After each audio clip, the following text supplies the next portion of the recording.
Hey, everybody. Welcome to another episode of the Game Junction Podcast, episode 132. How's it going, Brandon?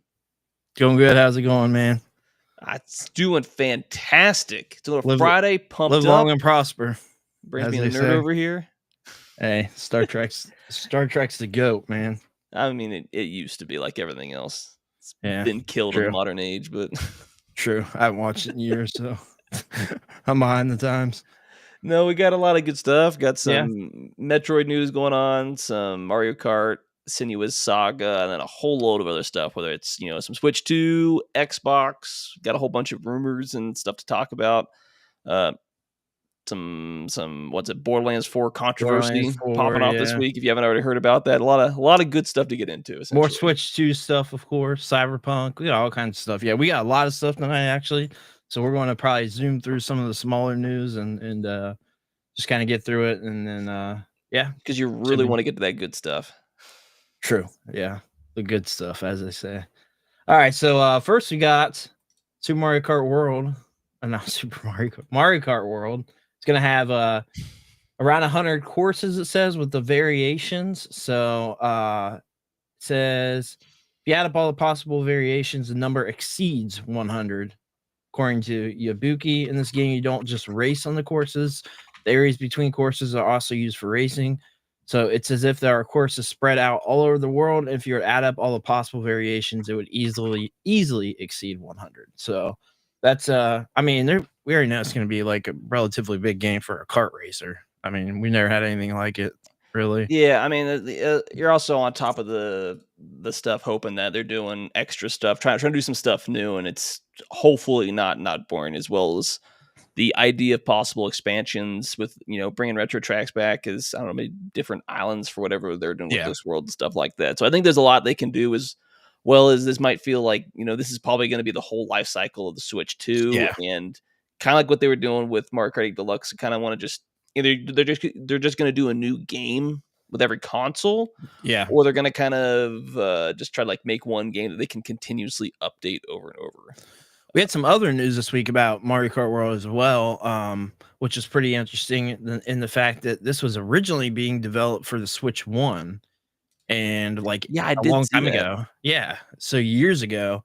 And apparently there's too many limitations on what they wanted to do. The hardware was the problem, so they just probably decided to be like, well, nobody had a Wii U, so we'll just give you 8 Deluxe essentially and make that last the full life cycle. And it was a very successul game. Yeah, I'm pretty sure it was the top selling game for the Switch. Number 1 top selling game. Yeah, not even close. It hit like 70 million or something like that. I thought it sold some crazy number. Yeah, it was crazy. And they said basically because they had the booster pack that they did with all the courses and stuff, where they were updating it until not even that long ago that the last one came out. Realistically, they said it was able to kind of ease that game out for the rest of the life cycle of the Switch, which it pretty much did. We had content for that game the entire life cycle, which is pretty crazy. But yeah, I mean, this is pretty cool. It's obviously going to be a big game for a kart racer. So as it should be for $80, Yeah, then they also came out and said essentially the cow NPC that became a playable character. Essentially, you started as a small joke, became a meme, and now it's a new driver on top of what they say 50 racers, including 25 NPCs who will be playable for the first time. So a lot of new racers as well. Penguin, I mean, what's going on? Yeah, so the full list of, I believe these are all the new playable characters. So you've got Cow, Cataquack, Chargin' Chuck, Cheep Cheep, Coin Coffer, Conkdor, Dolphin, Fishbone, Goomba, Hammer Bro, King Boo, Monty Mole, Nabbit, Para Bitty Bud, Peepa, Penguin,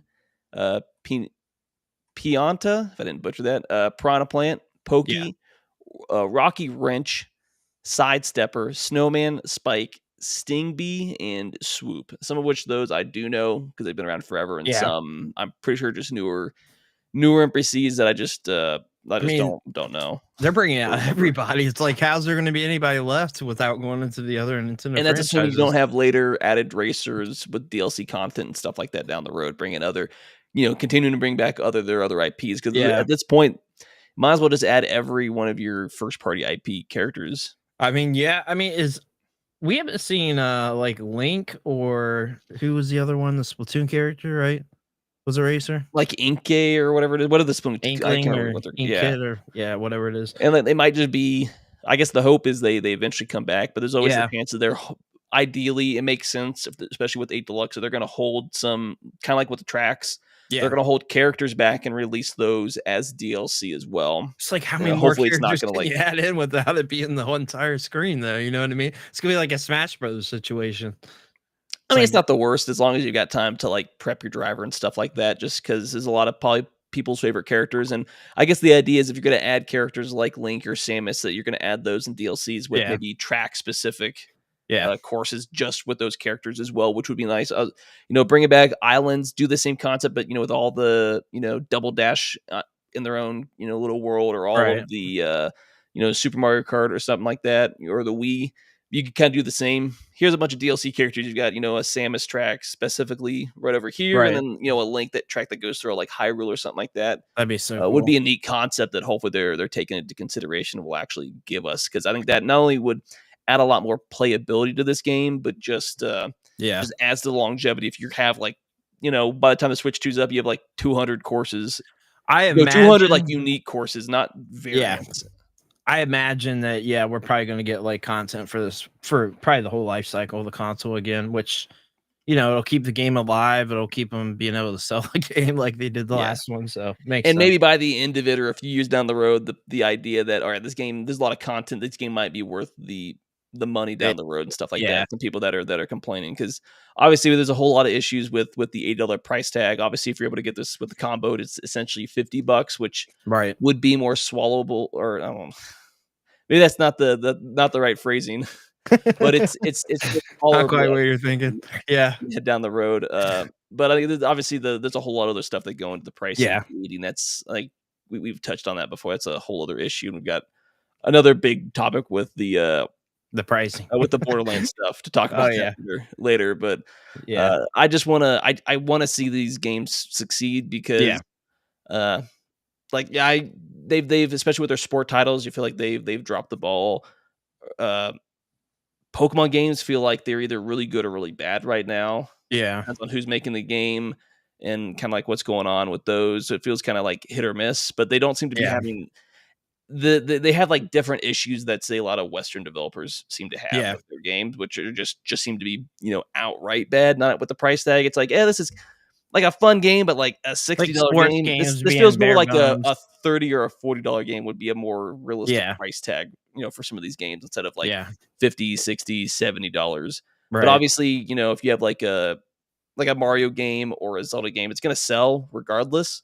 But you gotta maybe get your 80s. It might be pushing it, and the hope is if there's enough pushback and if enough people don't buy games at that $80 price tag, they back off. But like, I guess this on top of the added DLC content, if some of the content maybe they don't charge for, maybe there's some content you have to pay for, some you don't. Maybe that makes it a little bit easier to Yeah, digest.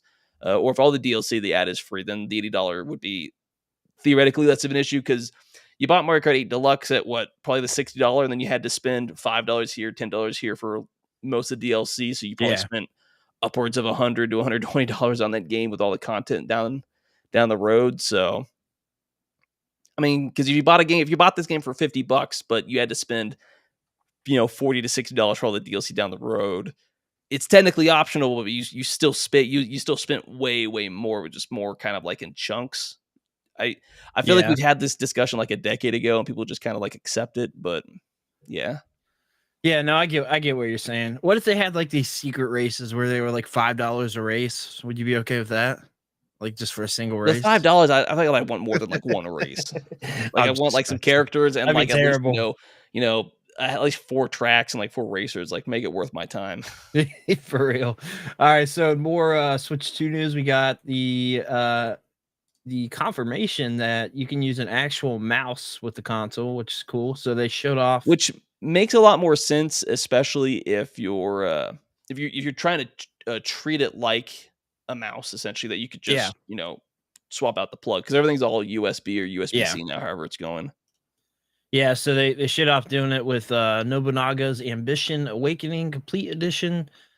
which is the new Koei Tecmo game coming out for the Switch 2. But yeah, they showed off using the feature and some of the gameplay like later on in the clip. So I mean that's good news. They show off using the regular Joy-Con there as a mouse first. I think it's like 17 minutes in or something.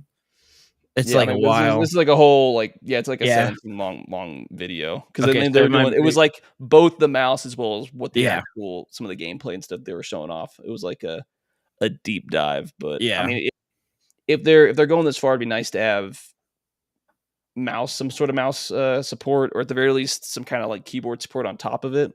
Because like a mouse works, but a mouse by itself can only really do so much. Yeah, So they're I gonna have, imagine if the mouse is working, a keyboard's got to work too, right? unless they're gonna have some weird Nintendo only keyboard mouse kind of setup.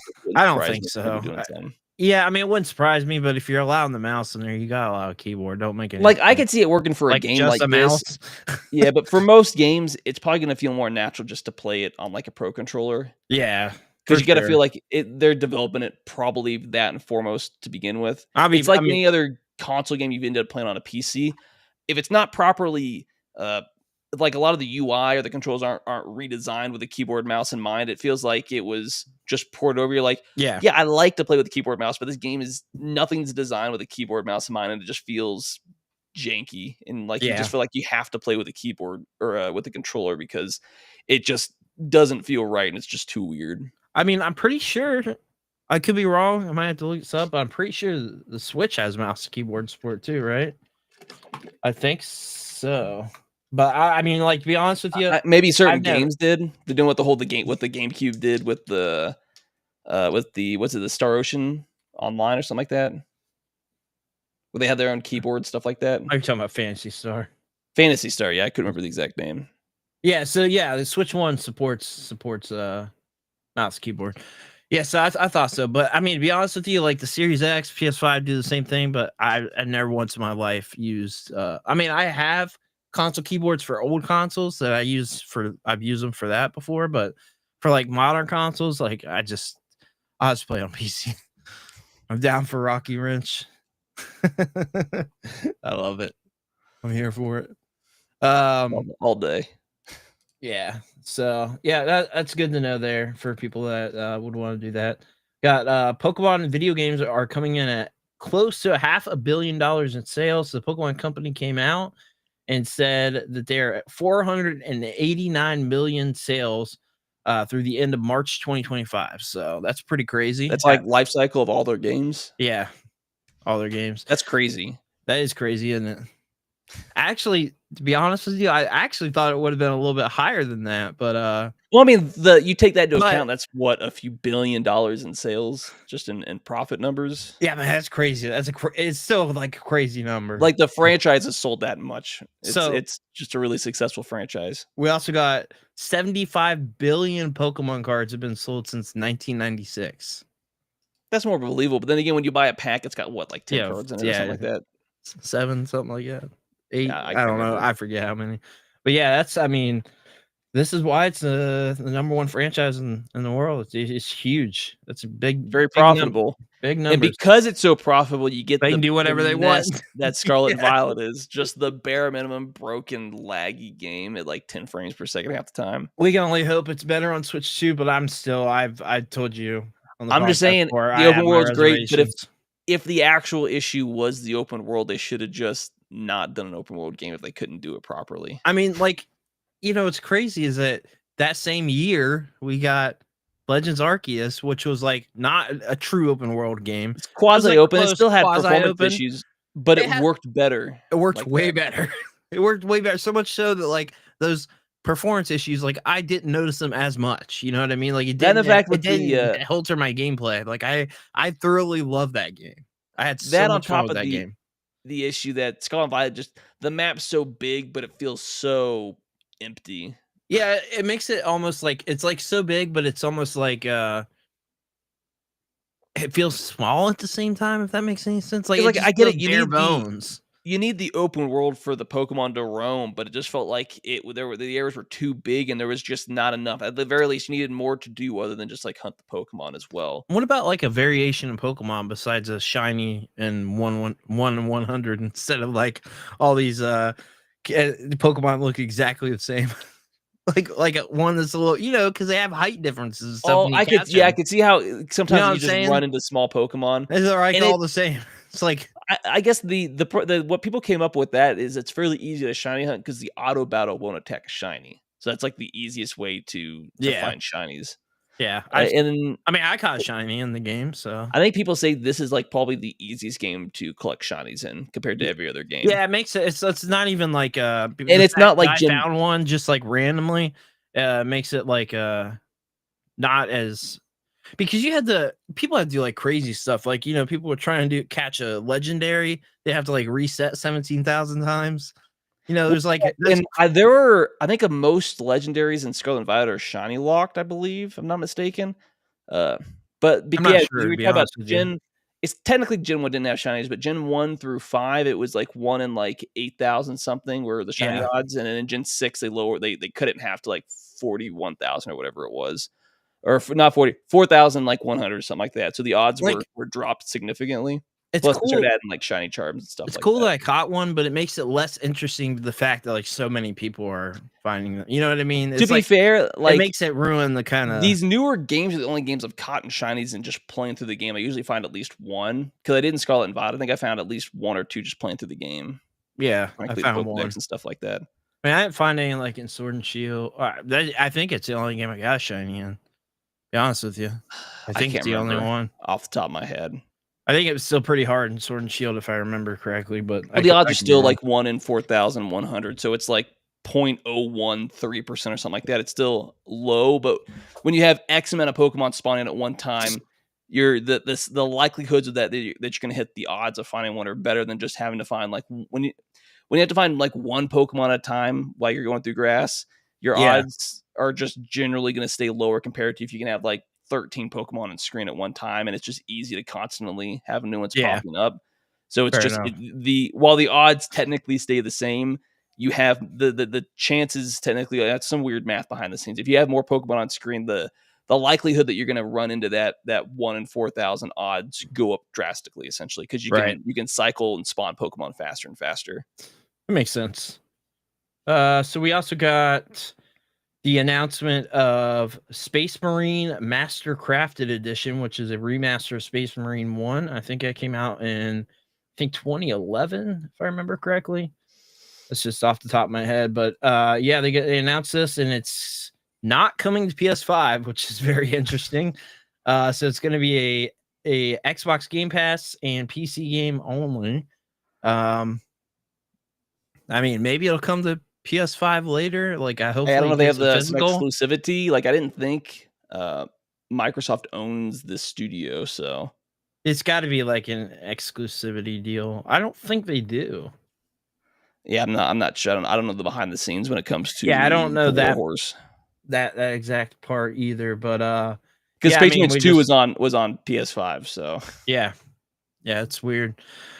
Features 4K resolution, modernized controls, and overhaul to the interface, improved character models, and remastered audio. So, yeah, we were talking about maybe it would have made more sense to us if we played the first game. I don't know if the story in the first game like matters. I mean I'm the sure story in most this people universe hadn't is even played so the first game. I'm like it's a tabletop RPG and the lore to this world is just so expansive already. You just kind of have to Yeah, hop in and just I think they do a good job of like isolating the story for these games one on one, and then there's a plethora of at this point just there's so YouTube many videos that games. you can Oh my watch god. to just tell you the lore because it's so deep. They've had so many decades at this point to expand Yeah. the lore. I claimed 3 free Warhammer games yesterday. They're all 3 different games too. There's one on Steam, one on GOG, and I think another one on Steam.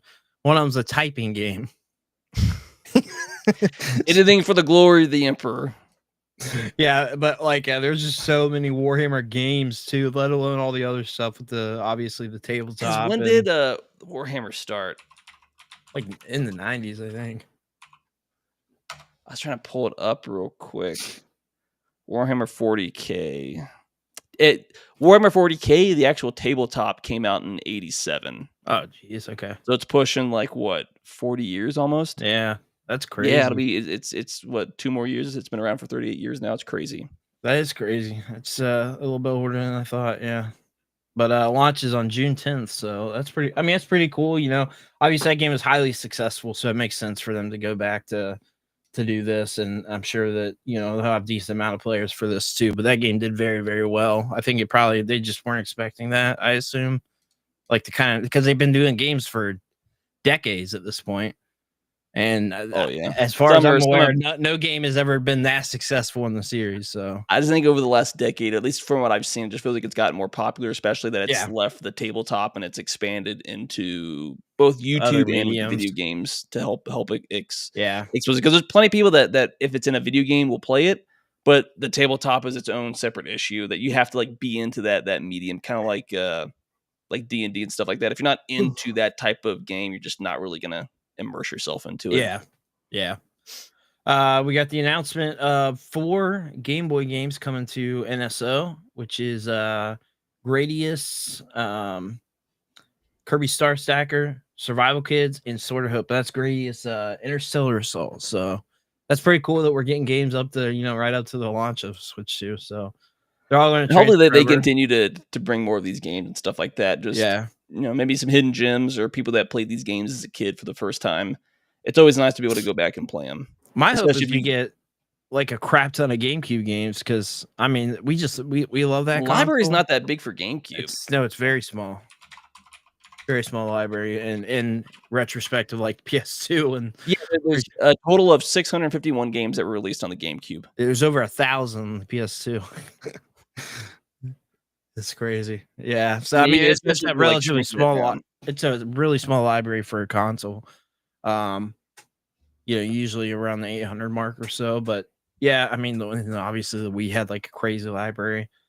But I mean, that's pretty cool. I had not heard of. I looked into them after you actually sent me this first before I saw any of the stuff on it. And Survival Kids looks like a pretty interesting game. It's like a Pokemon aesthetic. You get dropped off on an island. You got to survive, and it's a Konami game, so it looked pretty cool. And Sword of Hope is like a classic Sword of Hope RPG.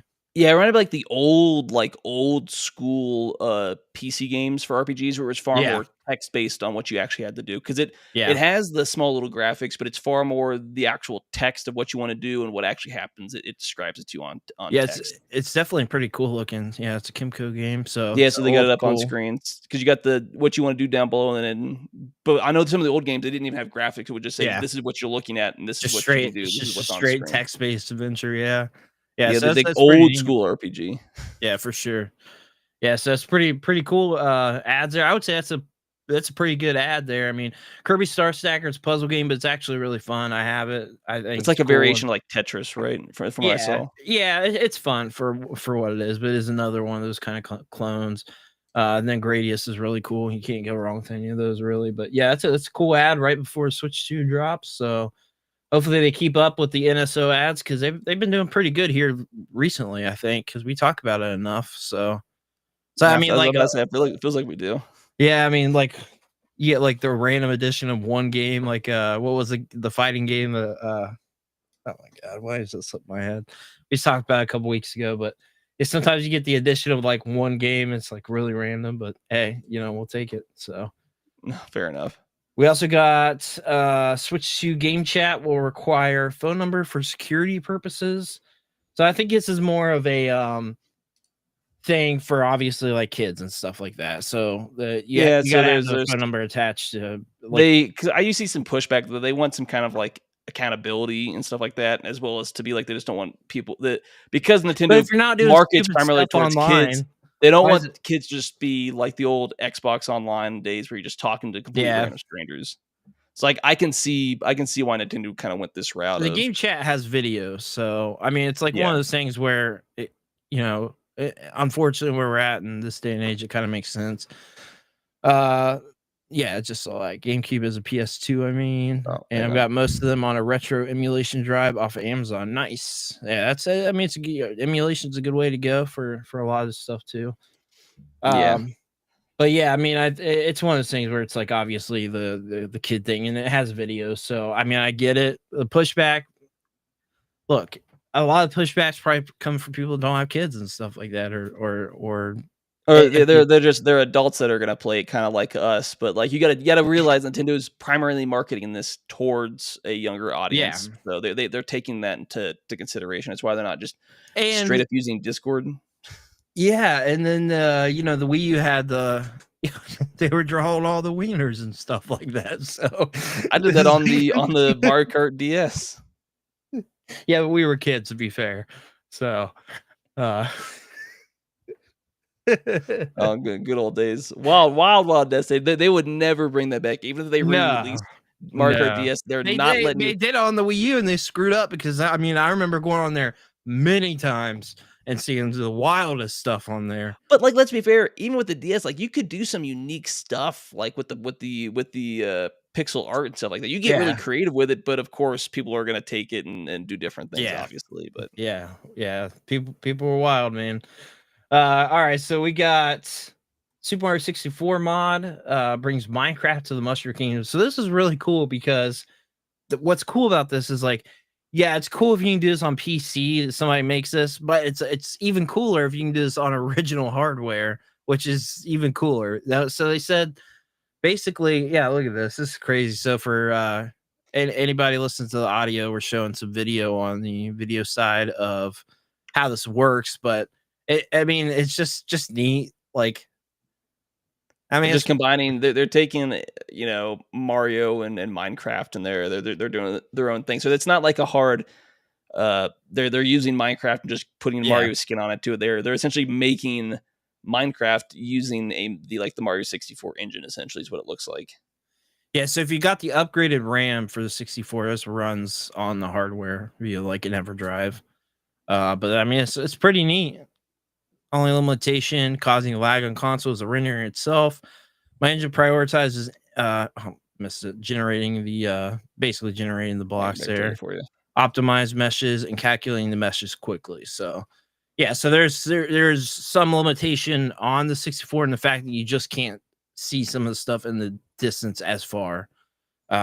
Which is, obviously makes sense to run on freaking old hardware, but it's pretty cool, man. It's just crazy that you're able to do this kind of stuff with It the is crazy. hardware. I'm gonna If try you it know what out. you're doing, yeah. I'm gonna put it on the EverDrive and try it out just for the heck of it, see if my daughter likes it. But yeah, it's pretty interesting, man. It's cool what people are doing these days. So definitely cool.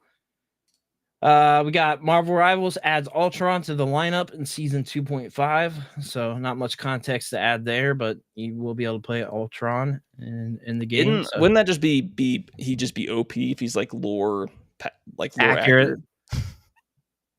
kind of, but I mean, the Avengers beat him pretty easily and I didn't pretty watch the quickly. movie. Or I never read the comics about him, so, like, I just don't know. He's not He's strong, but yeah, I mean, I like mean, to I be fair, guess like, in the context of one-on-one, then if yeah. most of these characters were lore accurate, the game would be busted as far as Yeah, balancing. it would be a real busting game for sure. 100%. We also got Street Fighter's Akuma joins Monster Hunter Wild. So again, not much context to add there, but like definitely check out the gameplay trailer they had for this because it's pretty nifty. The way that obviously he's punching the monsters, so it's pretty crazy the way that he punches them, and it's like real OP. When it comes to Switch, mostly play with others in the same room, rarely ever play multiplayer on Switch.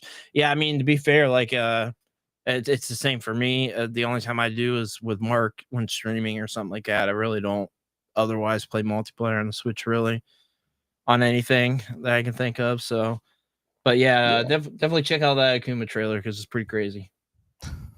We also got the Wave 2 lineup confirmed for Xbox Game Pass, which consists of we've got Metaphor, which is a really good ad, obviously. Monster Train 2, Creatures of Ava, Senua Saga, Hellblade 2, Stalker 2, Tales of Kenzera Zao, Tom Clancy's The Division 2. Mark made the point of who still plays that. To a T, Spray Paint Simulator, Crypt Custodian, and Symphonia. So there's definitely I mean, if they just added Metaphor on there, that would have been a banger month for it, to be honest with you. But yeah, I mean, it's a couple other ones there. Stalker 2, Senua Saga, Hellblade 2, obviously. So I mean, there's definitely a couple as usual I've I mean, never heard of. probably the metaphor on its own would make it worthwhile, and then obviously, Yeah. the Senua Saga, Stalker 2 are some good secondary games. Oh, sorry, I got hiccups. And then I guess the Division 2, if you haven't played it yet, it's like a $5 game, right? I guess I played it before. I didn't care for it, but that's just me. Yeah, I mean it's not really my type of game. So we also got Xbox games reportedly coming to Nintendo Switch 2, which I think we pretty much predict that on what they're doing right now. But yeah, it says new reports say that Microsoft working on bringing some of its first party Xbox titles to the Switch 2. The details about which games would arrive on the console remained elusive. Move to bring Xbox games to the Switch 2 is a part of Microsoft's ongoing multi-platform strategy to port its games to other platforms. So that's good to Yeah, because know. I think they said they already brought over Sea of Thieves and Hi-Fi Rush to the PS5 and the Switch, which are directly owned. Those are studios directly owned by Microsoft. So, plus they've done it with with certain studios where like they'll bring some stuff over, some stuff maybe not right away or something like that. Right. Yeah. But especially with the rumors of like what was it, Gears of War or Halo coming to like Yeah. PlayStation, you're like, Yeah. all right, at that point, like why even bother? Why bother getting an Xbox at all? Either get a Yeah. PS5, you get some stuff, or get a PC, and you just get literally everything with either the Game Pass or what eventually comes to Steam. I mean, definitely brings in a good point. And I think that they, for this next console generation, if we even get like a standard like Xbox console, it's just one of those things where I think they probably don't care, as long as you buy the What it game. I feels guess like. it doesn't matter what platform. I mean, you would think that they'd want you to buy it on their platform so they don't have to pay whatever it costs for being on Steam and PlayStation. I mean, I guess it wouldn't cost anything on there, I don't right? know, but are They they didn't gonna? care. They've talked about like the handheld. And they're probably gonna have another home console, but it just slowly feels like they're starting to go the way of Sega. They're just gonna be a software publisher. Yeah. Yeah, I mean, it does seem like it's going that way. Moves they're making, it just feels like at this point, why pump out a console if you're just gonna put your games on practically every platform at this point? But That's that's what it why I feels like. said, like, I predicted them doing like the streaming box concept where it's like $100 streaming box, and so if you don't have either you just Oh, you is good that there? You me? just like stop I don't talking. oh, I had audio coming through. Okay, thankfully you couldn't hear it. It's talking about plaque psoriasis. All right. Anyway, I was like, "Holy crap, where's is that Yeah, I was me?" like, what? I was like, well, they just like stopped abruptly. Like, wait, what's going on? Sorry. We got Senua Saga Hellblade 2 Enhanced Edition announced for PS5 with added features and PS5 Pro support. It was originally an Xbox console exclusive, and there's no firm launch date yet for the game on Sony's console. Developer Ninja Theory is yet to detail what this enhanced edition's new features will be. But they did release like an announcement trailer and stuff like that for it. Pretty much, just saying PlayStation 5 plays on PlayStation 5 Pro, enhanced, stuff like that. Yeah. So that's pretty much all the details that we got on that. Mark, you mind taking the next thing real quick? I gotta move this stuff over here. No, yeah, I No gotcha. problem. This one's not big, and if you don't live in Japan, it's like completely irrelevant. But apparently, Pokemon TCG shirts are coming to Uniqlo. Essentially, if you know what that is, if you've ever actually been to Japan before, it's like a clothing brand that's there. For those that are watching the video, I can bring it up on screen. Uh, so they posted it on their actual Twitter account, and they got some of the actual. Don't know how well you can see that on stream, but they got some of the shirt designs. So they got like a Pikachu with like other Pikachu's, within it. Looks like some of like the water fossil Pokemon Gen 1. Gardevoir. Yeah, God of War, some like a Ditto shirt, a splash expert splasher for Magikarp, a shirt with unknowns, Gengar, Onyx, a Mewtwo, and they bounce around between what's a shirt and what's more like a long sleeve sweatshirt essentially. Need that Gardevoir in black. Yeah, and it's just more of the same designs and stuff like that, or like a slightly different, like Pikachu, Lapras.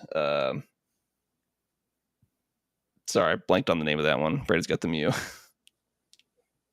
Charizard, Eevee, Mewtwo, Mew. Yeah, sorry.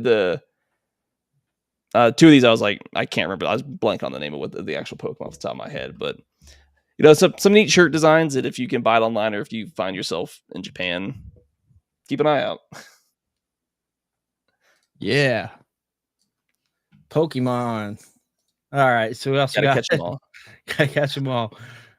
Did you see that meme? That you saw that meme, right? She's still trying to catch them all in the 30s with the bald ash. Oh yeah, I did. I saw that. I don't have it pulled up to share it on stream, but yeah, I know what you're talking about. So we also got Elder Scrolls Online devs give update on crossplay. If you're into MMOs, they're quasi MMO light, which is what this feels like because you can do most content in this game solo. Like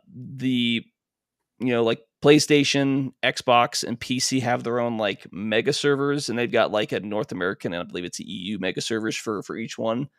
But they're looking into what people have been asking for a while, either the ability to move your characters from one server to the next, or with this, they've been looking to do potential cross plays for it. So, if you have this game and you put in hundreds of hours or thousands of hours to do it on PC, but your friend plays it on a console or in a different region, the idea is you can still play together essentially instead of having to move to a new platform and essentially start over from scratch the way it is right now, because you can't even move your characters, your account from platform to platform. Like if you play on PC in North America, you're stuck on all your achievements are stuck on that one specifically. So it looks like they're more looking into what they can do for the crossplay, though they gave no timelines and stuff like that. But it'd be nice to see, even if you can't move it over, you can at least play with people from different regions and stuff like that. Because I think a lot of games have been going that way. I don't know as far as the actual MMOs specifically, but they gave the actual update on their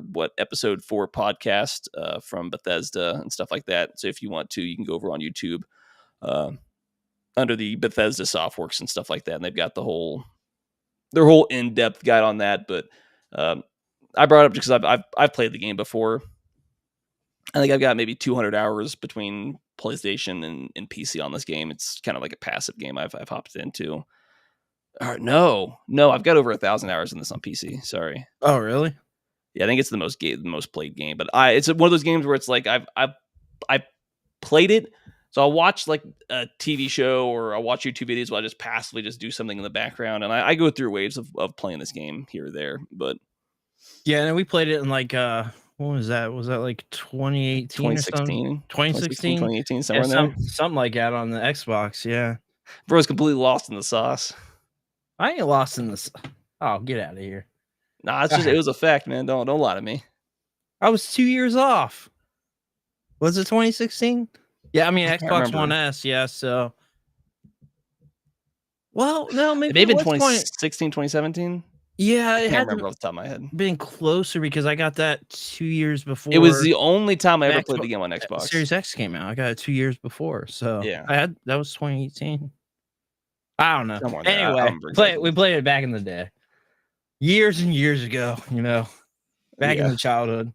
All right, we also got a BioShock announcement could be happening soon. Wasn't this? I thought this was confirmed.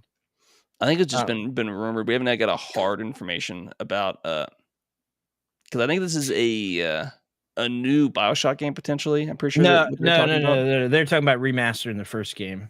Remaster or remake. We don't know what. Because I know they say BioShock 4 and a Netflix film adaptation are confirmed to be in development, but details on a remake were speculative. So this is the remake specifically. Okay, yeah, because we already got a remaster for it, so that makes more sense. Yeah, remake I thought the remaster came out like a decade ago. It did. Yeah. Oh no, sorry, no. The remaster came out in the last like 5 years, maybe. Something like that. I don't remember, but yeah, I've got on PC. But yeah, I mean, it makes sense to be. It's almost 20 years old. Yeah, it came out in 2007. The first game came out in 2007. Yeah. So oh my god, it's almost been 20 years. But yeah, BioShock 4 and the Netflix film adaptation are confirmed to be in development. But details on potential remake remain speculative. I mean, that would make sense. A remake would make sense for this. 20 years, I justify that and getting a remake. You know what I'm saying? Like, we don't need a remake for something that came out the last console generation, but something that's 20 years old and a game as good as this, where like, well, I guess the issue is do you trust them to not mess it up when remaking the game? No, I don't trust anybody anymore. I'll Like, stop it would trust nice to be able to play in this game with, like, everybody. modern controls, modern hardware, modern engines, but you also at the same time be like, "Are you gonna, like, censor some stuff unnecessarily? You gonna change some stuff that doesn't need change because you feel like it?" Or Bro, this is 2K. I don't trust them with nothing either. I don't trust them with I just don't trust any of these guys with anything, but I can't justify, remake for something that's nearly 20 years old, and by the time it's to come yeah. out, it would be probably 20 years old, by the time it comes out or whatever, or something like that. But yeah, I mean, be cool to see. Now, what I was gonna say was, like, I love the first Bioshock. It's my favorite, personal favorite, but it's still one of those ones where you go back and play it, and like, it's aged. You know what I mean? Like, Yeah. you play it, it's like, okay, yeah, this doesn't hold up as well in gameplay, or how am I saying it wrong? I'd It say doesn't hold gameplay. up. Yeah, I mean, I guess the 'Cause I gameplay think doesn't hold up as well as graphically, like Infinite. it's done better graphically than a lot of other games at that time, though it's still you Yeah, can still tell graphically, I it's think it's aged. fine. Well, because they weren't trying to do as much. It was, like, really small Yeah, rooms and stuff like that, so it's not like they were yeah. trying to do this massive open world game. So I think in that aspect, but you can definitely tell even if you played the remastered that it just, a lot of stuff has just, not aged the best. Yeah, I mean, like, most people's favorite is Infinite. It's my least favorite. But I still think it's a good game. But gameplay wise, I think that holds up better still today than the first game does, if that makes any sense. So Yeah, yeah, it does. I won 80 HD remaster of MDK. What's MDK? I'm not Sounds sure what that familiar. is. MDK, I'm Uh pretty sure is that, what is it? Is it just called MDK? Yeah, I I'm guess not it's just sure. called MDK. It's a 97 third-person shooter from Shiny Entertainment. It's a PC game. Oh, okay. All right. Yeah, I mean, they did the System Shock remaster, which, is technically sort of connected to BioShock. Kinda. But yeah, I mean, yeah, definitely would be cool to see for sure. So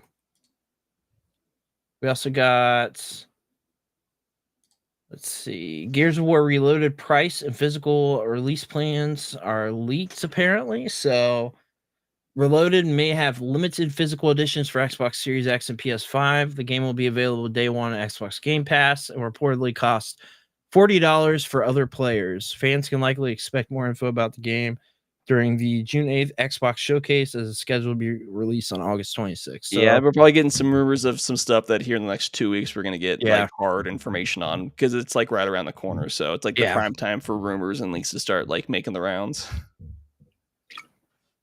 yeah, for sure. That makes sense. So, It'd be I nice to mean, get a physical for $40. this, but, yeah, I still wanna, like, pump the brakes until we get, like, hard information because it's, like, what, 2 weeks out, so But what do they mean by limited physical editions? Is what which I'm means they're wondering. only gonna make so many they're only gonna make so many copies. That means people are gonna be like scalping it Scalping like they them. are Yeah. Claire Obscure. It's Oh gonna be the my same god. issue with Clear I probably, tr I except tried to unlike grab them. one. It went up on a VGP. I'm not sure if you're familiar with the website, but, I went on there and it said it had like 38 copies or something. Like, it tells you how many copies they have.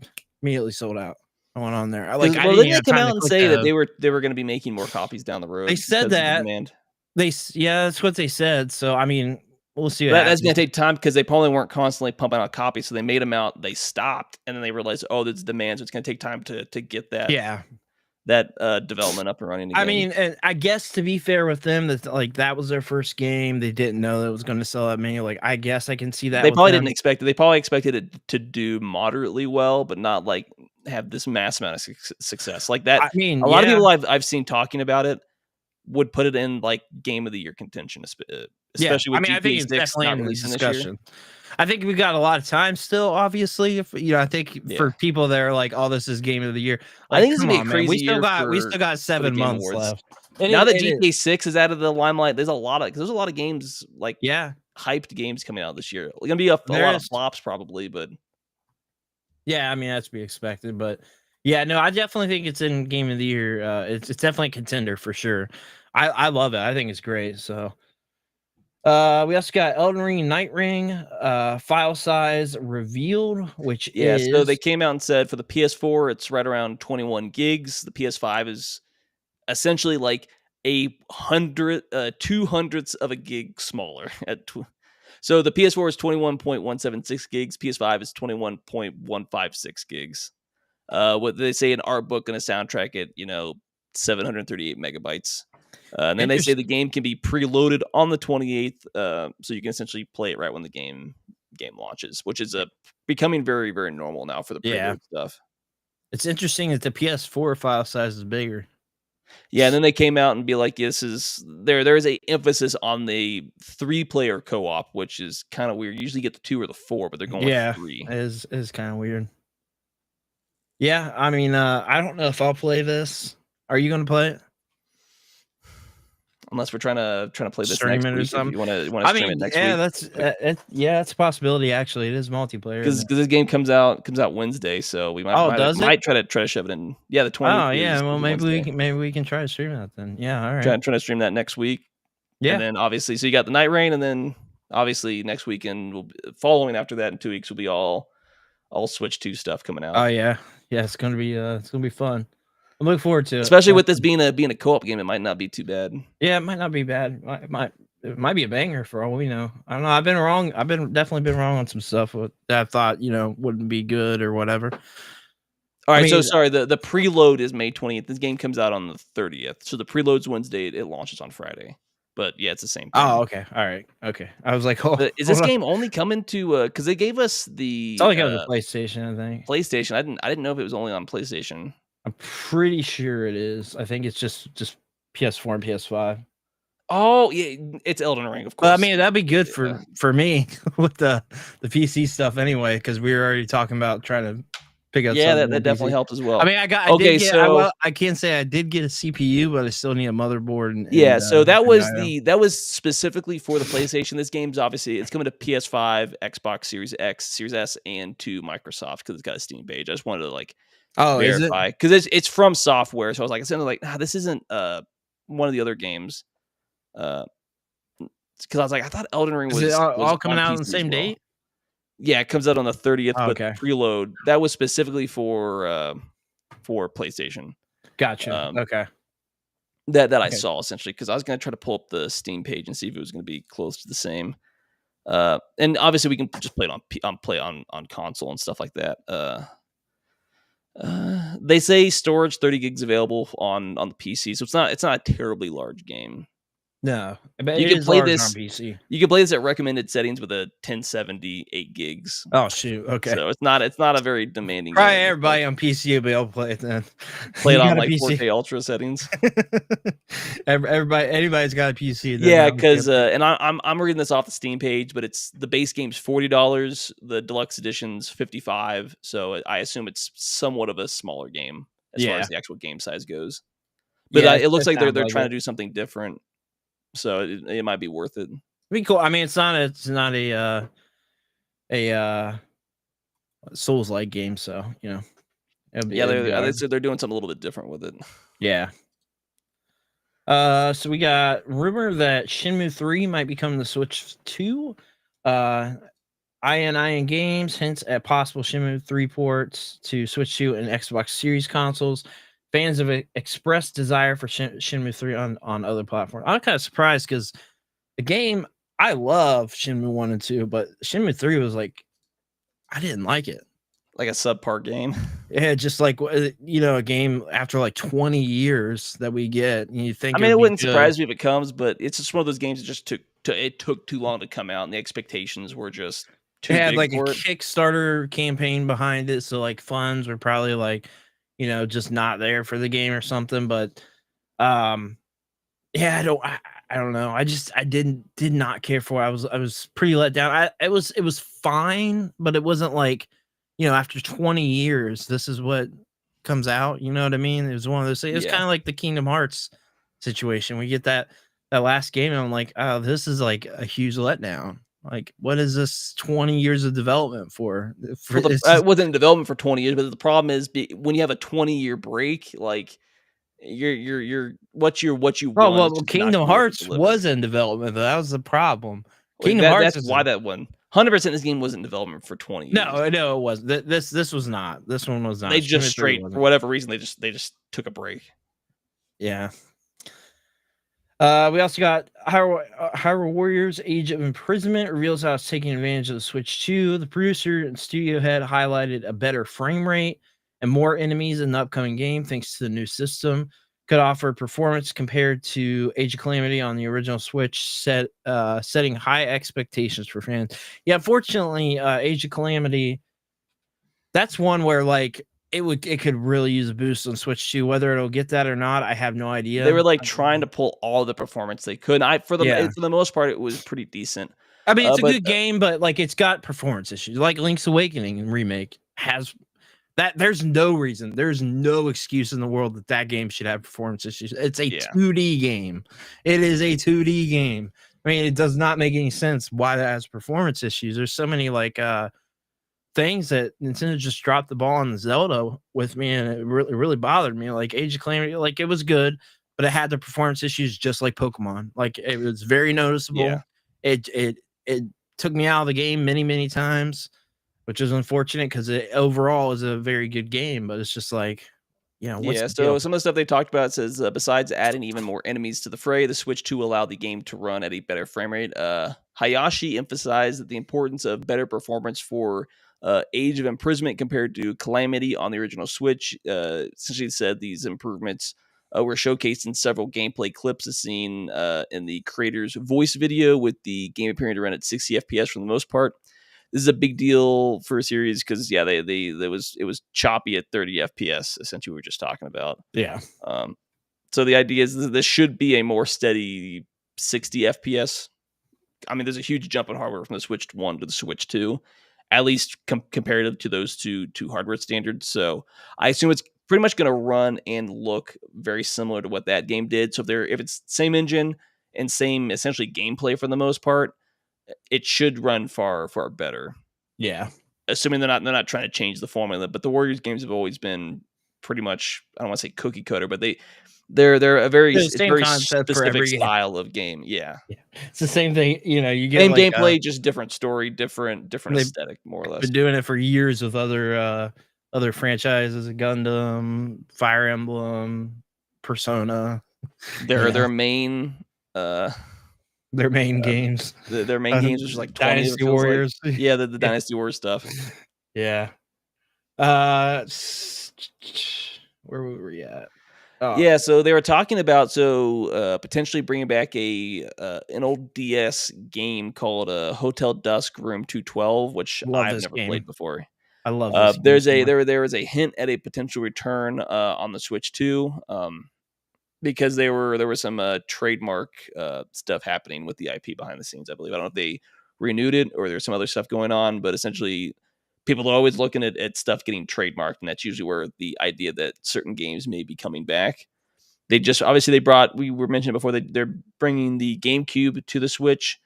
So this is either potentially hinting at either a remaster of some DS games finally coming to the Switch 2, or that later in the year they're going to bring DS games to Nintendo Switch Online. One of those two you feel like is going to happen down the road. So they did the remaster for Trace Memory for the DS. You remember us talking about that?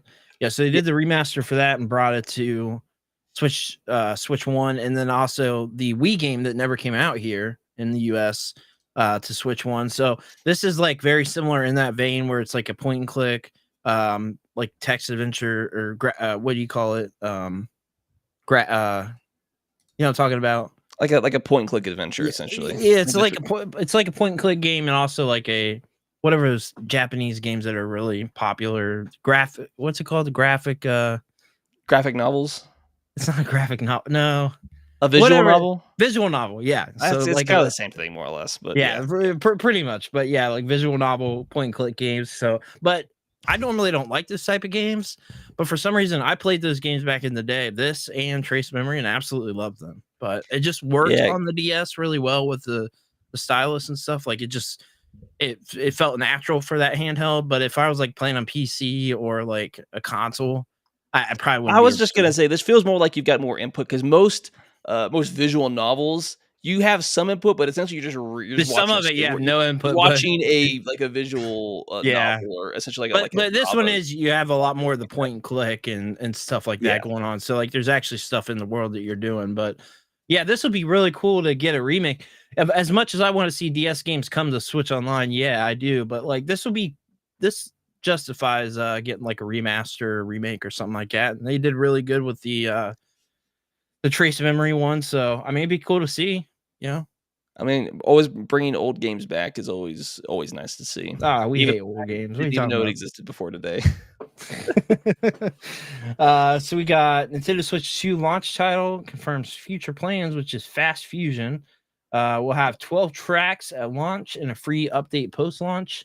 Game will be exclusive to Nintendo Switch 2 and will launch at $15, $14.99. Features Uh, local and online multiplayer modes. This is one of those believe it's a third-party launch title. Yeah, it's like it's basically like F-Zero. Yeah, because we talked about it. Yeah, we did talk about it. It's essentially an F-Zero game, which is pretty cool. Like a realistic kind of F-Zero sort of deal where you're kind of like on these tracks that are sort of like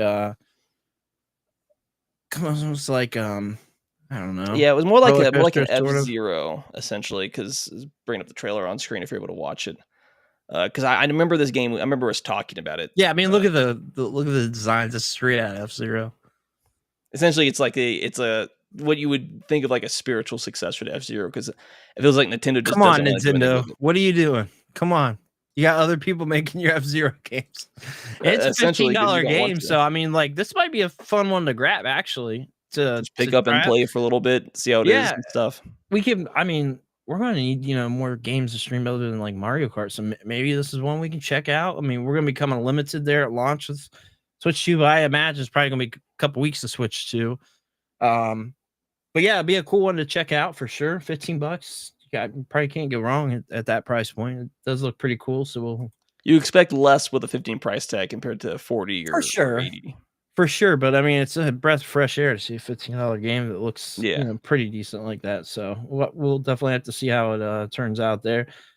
Cyberpunk 2077 sequel, maybe leaving Night City. Mark, do you want to talk about this one a little bit more? Yeah, so there was they talked about something at the Digital Dragons Conference 2025, Woturek, however you say that, because it's a lot of this stuff is Polish. It happened, I believe, earlier this week. Yeah. And this was over on their YouTube. They were talking that there were mentions that they may be going to Chicago, but essentially the main thing was expect what they currently call Project Orion to not take place in Night City, which I think we talked about it for like a tabletop game. You could spend years in one location just because of the nature of the way that works. But for a video game, if it stayed in Night City, it would look very same-ish. They'd have to do a lot of extra work to try to make it feel different, which there's only so much you could do. Plus, you don't know where they want to go with the overall story. But they expect the idea to take place somewhere in North America. Yeah. And if it takes place in Chicago, it'd be interesting. It'd be very, very different. They'd be kind of starting to detach themselves, because I'm pretty sure most of the tabletop actually take place in Night City, but obviously there's like I think 2 centuries worth of lore in that universe that it builds up to, and there's a lot of stuff that happens obviously outside of it. So if this is going to be a game series, it would make sense to try to move it around. And I guess the other thing is, does this take place around the same time before? Is it going to move afterwards? Because obviously you expect it to take place afterwards, but they could there's so much of this world that you could explore at any timeline. So you're saying like a lot of potentially a prequel? I could see it. They could do it. I don't know if they actually would do it, but I expect it to take place after 2077. Yeah. But because like of video game wise, 2077 is such a snapshot in the timeline of the lore. You could make this in, I don't know, 2035 for all we know, and it could still feel fresh essentially because you're in a different location. So I assume they want to move it forward, take what happened in Cyberpunk and stuff like that, and then expand it. And then I guess the idea is if you move this to another location, you don't have to necessarily canonize one ending. Though with a lot of games like this, when you have multiple endings, usually one ending's considered like the canon ending as far as like the overall timeline moving forward. Because I didn't, there's a lot to watch. I was kind of just stuff that I'd read with this. I don't know if this is going to affect the tabletop storytelling at all moving forward. Though I'm not really much of a tabletop at all fan, so it doesn't really impact me outside of the actual expanded lore that they bring in. But I mean, they didn't outside of the launch. Cyberpunk was not a bad game, other than it just wasn't complete at launch. So I'm excited to see what they come out with. They've yet to CD Projekt Red is yet to put out a complete dud of a game. But I mean, still be wary because of how Cyberpunk launched when the next game comes out and stuff like that. So what? You have The Witcher 4 and then Project Orion with the next Cyberpunk game probably coming a few years later. So kind of in a wait and see, I guess. I was looking on here. It's still got a 64% on Open Critic from critics, of course, and a 94 from those usually don't change. Those are usually set in stone at launch. If you want like something like Steam, like Steam reviews and some other websites are far more organic as the game ages and stuff like that. And people will go back, like, because I played it on PC, it was at least playable. I could beat the whole game at launch. But even it's not even the same game at launch. They've added a whole lot of content. It's a far better game. Yeah, for sure. It is now. So they were at least able to, commit to just not letting it be broken forever. They at least fixed the issues and made it a very, very fun, very playable game. Because even the last few months, they gave us a new update with maybe it's like 2.1 or something like that. So okay, cool. Because I think outside of the other major DLC, all the updates were free and stuff like that as they add more content and stuff. So pretty awesome. You think it'll be Cyberpunk 2154? Like 77 years later? I have no idea because I don't know. I don't remember exactly when I thought the tabletop game took place mainly around 2020, but I'm not 100% sure. I think it did. Yeah. Or I think there's certain versions of the tabletop game that you can play and stuff like that, but you have to look up. I looked it up like a year or two ago, and it's just too long for me to really remember. Set in 2020. Yeah. Cyberpunk Red is set in the year 2045, which is because that was the next tabletop update, but I thought that dropped after Cyberpunk 2077 dropped. Yeah, because I think a lot of the characters you hear about with a lot of these main characters that you hear about mainly in Legend in 2077 were like focal characters in the tabletop. I mean, if that's the case, like it's possible they could do a prequel then. If they did like follow they could, but I wouldn't expect them to. I wouldn't want them to be fair. I want to see like that lore set in stone. You just want to move the timeline forward and see what changes you make. Is there another war between Militech? I think prequels are kind of overrated. Like honestly, prequels are like kind of annoying in a way. It works if they did something like Edge Runners, where maybe it's a decade prior, maybe in the same universe, but it's telling a whole separate side story. It's like I don't want to play this game and then play. Oh, this happened before that. Like, no, I wanted to play that first. That should have happened before. They did the whole prequel trilogy for Star Wars, and I couldn't have cared less. Once saw them, I was like, what is this garbage? So we got Pokemon Scarlet and Violet reveal. So if you're into the Terra raids, they're doing a 7-star Garchomp. So if you want, your 7-star Terra Garchomp, it's going on, I believe, this weekend and next weekend. Oh, that's cool. Yeah, they say from May 22nd to 25th, and then the 29th to June 1st. Are you going to load up Scarlet and Violet? For this, probably not. I don't care for the Terra raids. Outside of the 2 legendaries that you can only catch through the Terra raids. Did you do those? I missed the last time they did it. Oh, man. I've never done it. I've never done like the event. I mean, that's a lie. I did like the whatever happened like early on, but I've never loaded back up for a Terra raid. But I've loaded back up for like mystery codes and stuff. Yeah, because I think as far as like the Pokedex, I'm only missing 2 from Scarlet and Violet. And they're the 2 that are stuck in the Terra raid. So it's Walking Wake and Iron Leaves that you can only get via Terra raid. Okay. Other than that, I was able to get every other Pokemon. So I'm out of luck, right? Until they come around for a Terra raid again. So you just have to keep track of it. But I mean, they're always doing Terra raids most weeks and stuff like that. So if you want to catch a certain Terra type of a Pokemon you like, because usually in the 7-star, it's like the highest raid they have. So you get better stuff. The Pokemon's usually better. But I don't really do anything competitive wise, so the Terra raids don't really mean a whole lot to me. Gotcha. We got Konami is establishing a new branch of the company starting in June, set to focus entirely on the iconic studio's lineup of arcade games. Will split from Konami Amusement, which will shift its focus solely on pachinko games due to the changing environment in the arcade environment.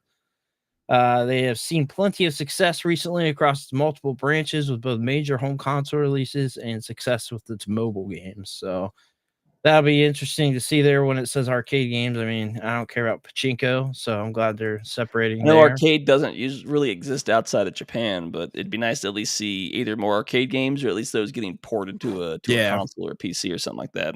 for sure. Yeah, unfortunately. I mean, they are still like popular in Japan. However, like a bunch of the big arcades have closed in Japan too, like the Sega arcade closed a few years ago. Actually, like some of the biggest, most popular stuff at the arcades are like their crane game, their prize games outside of the Yeah. actual games. Like most of the arcades now are the prizes, and they're just really popular to go.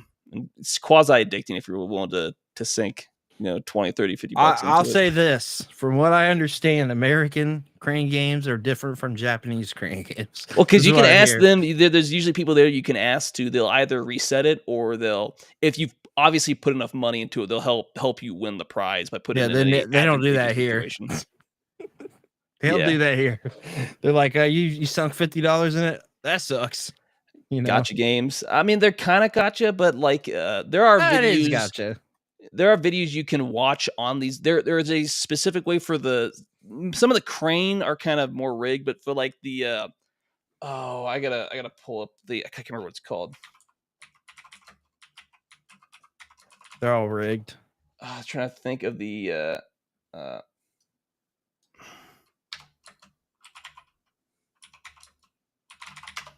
can't remember what it's called. I'm trying to pull up something specifically. What is it? Because it's something specifically. It's not like the standard crane, even though those exist. It's the one that has like the bar. Because there are some that are far more, if you want to say, rigged than others. Like the one where you push it off, like that one. I guess or like you pull it out or whatever. This is not exactly, but it's close enough. So you've got it where it's like the two bars. This one, Is you're that trying 3D to like. printer? No, it's a two claw. It's like a two claw thing. I don't know how well you can see it. Where you got the claw here, and it comes down. So this you need to either move it to the left or get it to organize it so it'll fall through the actual bars. The main one that I was doing, it might have like an actual box like this, and it'll be two straight bars, and the prize is like on top of it, and you have to like squeeze it through the bars. There's an actual proper method to winning these, but you have to like know what you're doing and understand like certain prizes have certain weight distributions. So you have to like move it around. So you can just, if you know what you're doing, you'll just throw money at it and do nothing. But if you know what you're doing, you can win this and like within like, I don't know, within 20,000, you could spend like about 10 to 20,000 yen to win the prize. But sometimes it depends on the weight distribution, how heavy the prize is, and how good the machine is. Essentially, I don't want to say how much you're able to like move it, but there is for a lot of these, most of these, there's a method to actually win these, but it's very skill based. If that makes sense. What I want to know is who'd want to win that figure that was just on there. That's a boring looking figure. I don't know what that figure. I don't know. It's just straight silver. Oh yeah, there's strats. Neek said. Because there's like a dozen different type of games, but each one specifically has a certain way. Obviously, the crane game's very similar, though. And I've seen this before. If you put enough money into the crane, eventually it'll just grab the prize and just give it to you. If you throw enough money at those, those have the same kind of skill. But these ones where you actually get like the actual like figures, there's a very specific way you're supposed to play those to maneuver the prize to win it. You just have to know what you're doing. Because sometimes I got help for those. Sometimes I was able to like legit actually get the actual box to fall down. Let me help the guide, Jen. All right, you want to take over this next one since it's Borderlands? I want to hear your take and stuff. Yeah, on it I first. can. All right. As I grab it up, yeah. So the main drama around Borderlands isn't that, because some fans were asking about like, oh, what's the price of the game going to be and stuff like that. We don't want it to be 20. Essentially, Randy came out. I was trying to let me see if I can't pull up the actual. He said, "Oh yeah, you can pull it up." Oh, it's not the. Probably deleted it. Yeah, because the one I pulled up was the reaction. I wanted to Yeah. bring up his original, Right. not his backtracking essentially.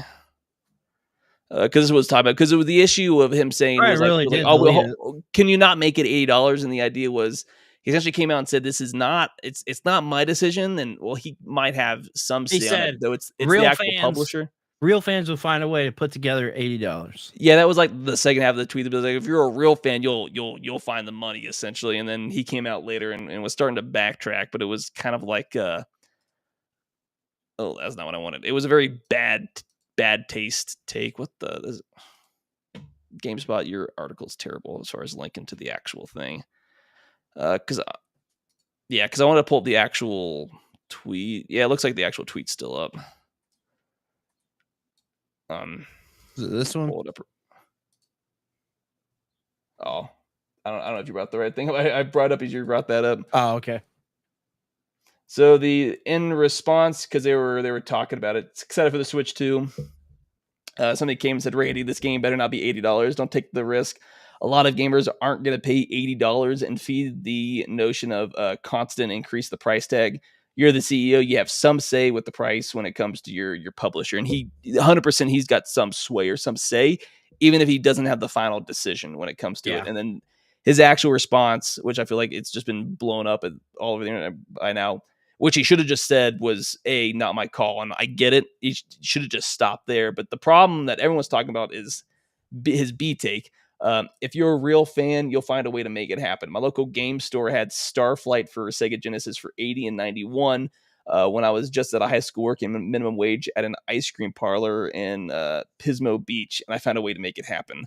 First of all, this isn't not 1991. There's a whole load to deal with that. We talked about games are not the same price, but you take into account different price tag and just everything was games cost more back then for very different reasons than they do now, mainly because far less people playing games. And a lot of those games were on cartridges, which though themselves were not cheap. And B, just make it happen. Like that's just a bad look, bad taste as far as like a response. Even, and I think I don't like Rand to begin with. Like that's just, you just don't be like, just a real fan would just make it happen. Like a real fan, like bro, like what if you just what's you a real fan? What does that? Yeah, I'm a real fan. I bought this game instead of buying food for myself or paying my rent, which is kind of what it felt like. We're just kind of like, well, you're an idiot. You'll buy it. You're gonna buy it $80 anyways because I said so.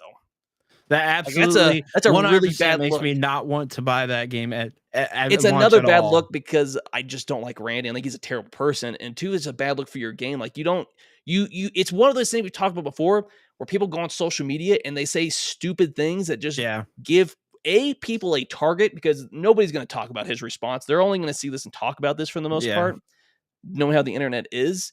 And it's just like, bro, like, you're the CEO, like you're in charge of Gearbox. How do you not have an understanding of how PR is supposed to work? Regardless of your personal feelings, there's just stuff that you don't say because it gives people a reason to attack your product, and it could very well hurt the sale of your product, regardless of the $80 price tag, which will 100% be attacked like they're doing with Nintendo right now. Like it's just not, it's not good. And because I've seen other people talk about it, and I think I agree. Like, GTA 6 might be priced at $80 to $100. Well, that game's probably going to, at the very least, be worth the $100. Yeah. Borderlands 4 is not going to be the same quality of game.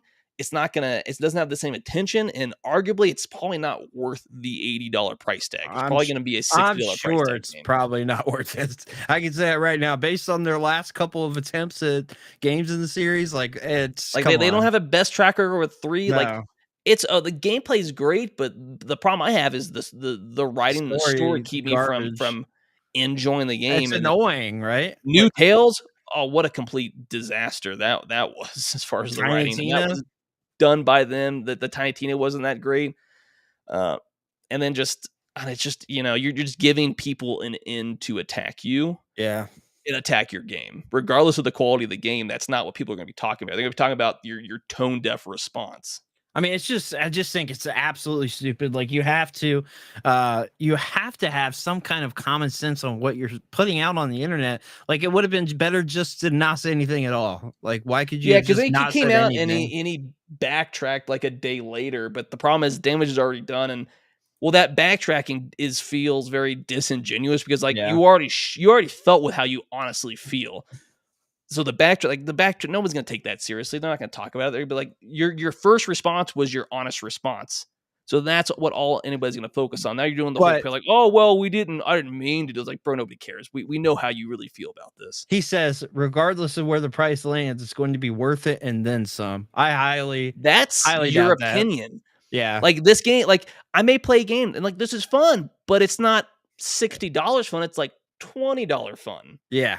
There's a difference. Like there's a Big difference with the quality of game, and it's like, it's it's like the one thing, like he's not making this game for himself. He's making it for the consumer, and the consumer doesn't think it's a good value, then it's a bad value, regardless of what you say or what you think. For one, that's why you just don't say certain things on the internet where you're very publicly people are going to be paying attention. And two, that's why you listen to your core fan base as far as like what you want to make.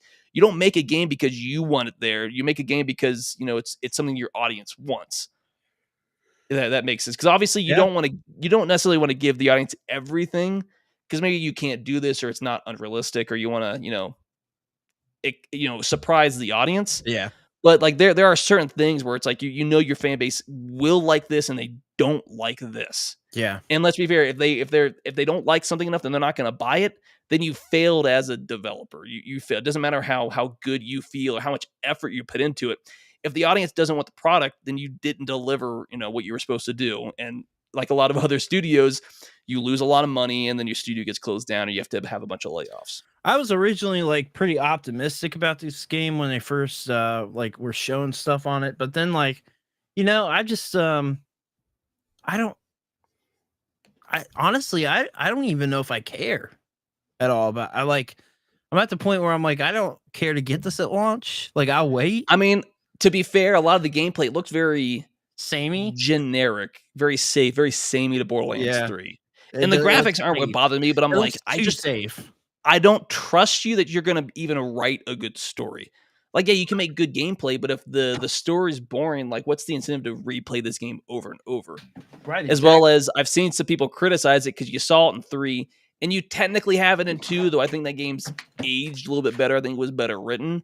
I mean, more people play that right now than 3. Like, let's be fair, you play 3, it's got what you would call colloquially boomer humor, but it's kind of like millennial humor that's just not good. It has aged terribly. And it's not good writing. It's not how you write comedy.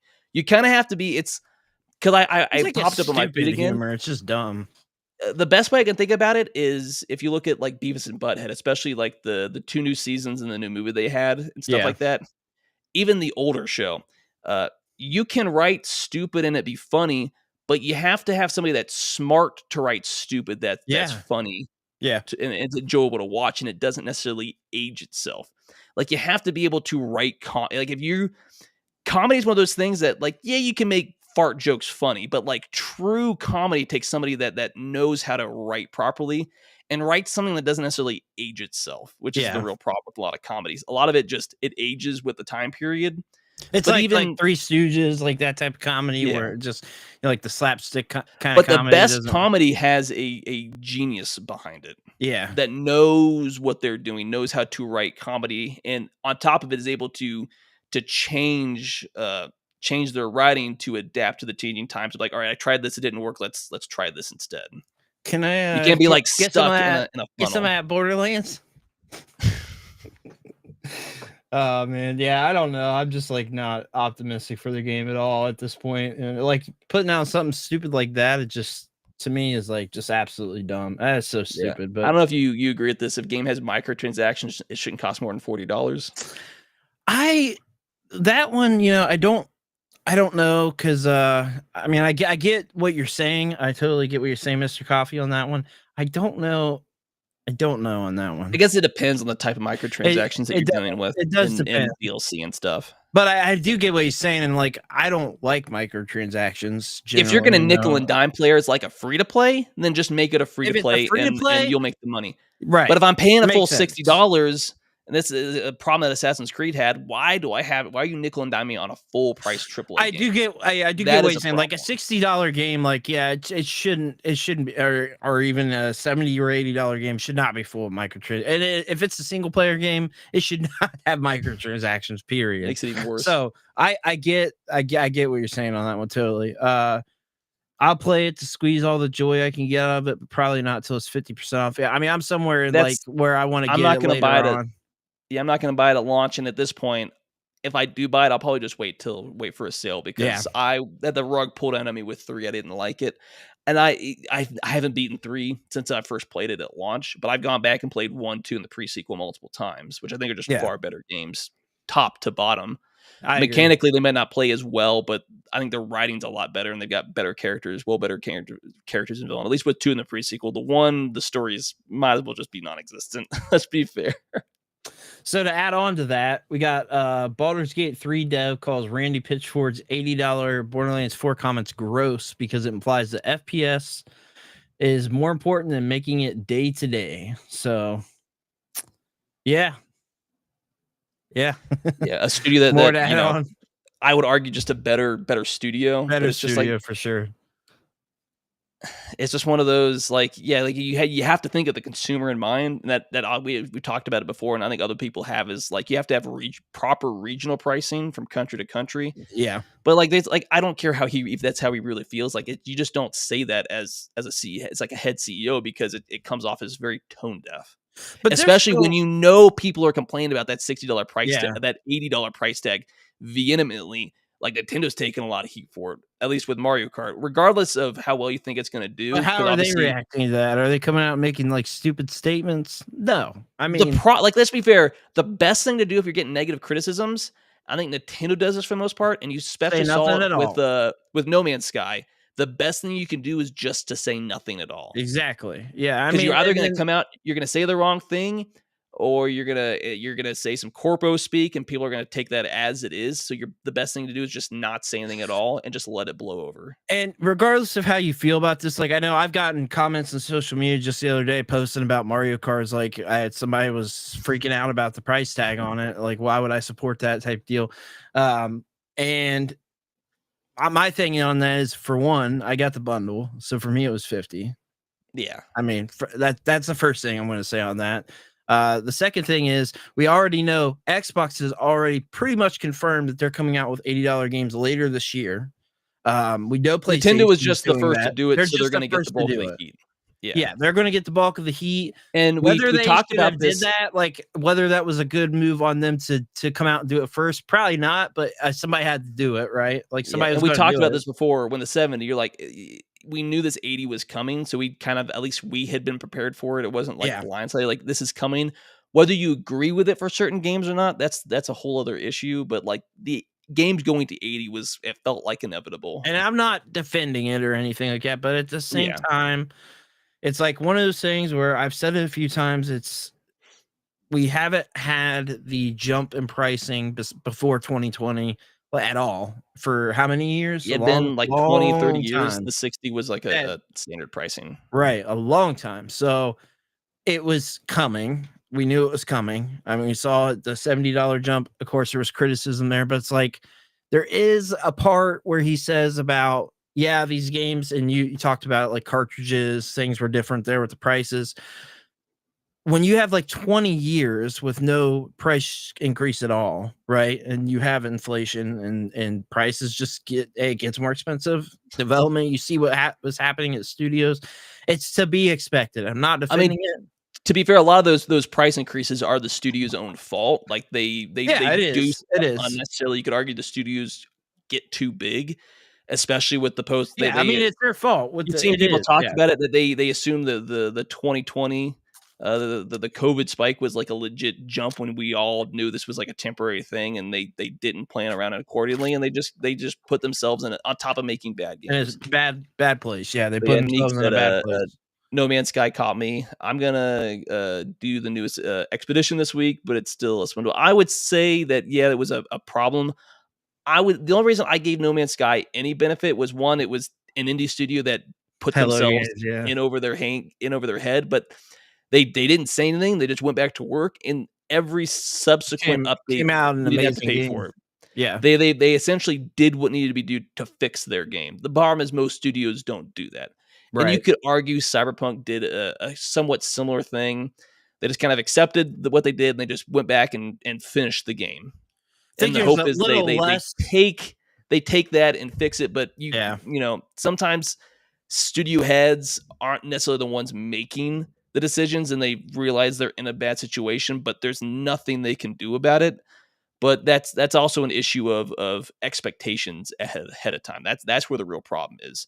No Man's Sky and Cyberpunk were talked about way too early, and they showed way too many things that they just couldn't get done in the time period that they had. I give way more benefit of the doubt to Hello Games just because they were an indie studio. The size of what they are, like Cyberpunk, you're a AAA studio. That shouldn't have happened. Knew better. I give them no benefit of the doubt with that. Yes, the game turned out to be amazing, but I give them no benefit of the doubt of not optimizing their game and all the issues that there was with that. But Mr. Coffee said we also have a whole generation of gamers who have grown up with free-to-play games. They don't know what gaming was like before it was mainstream. True.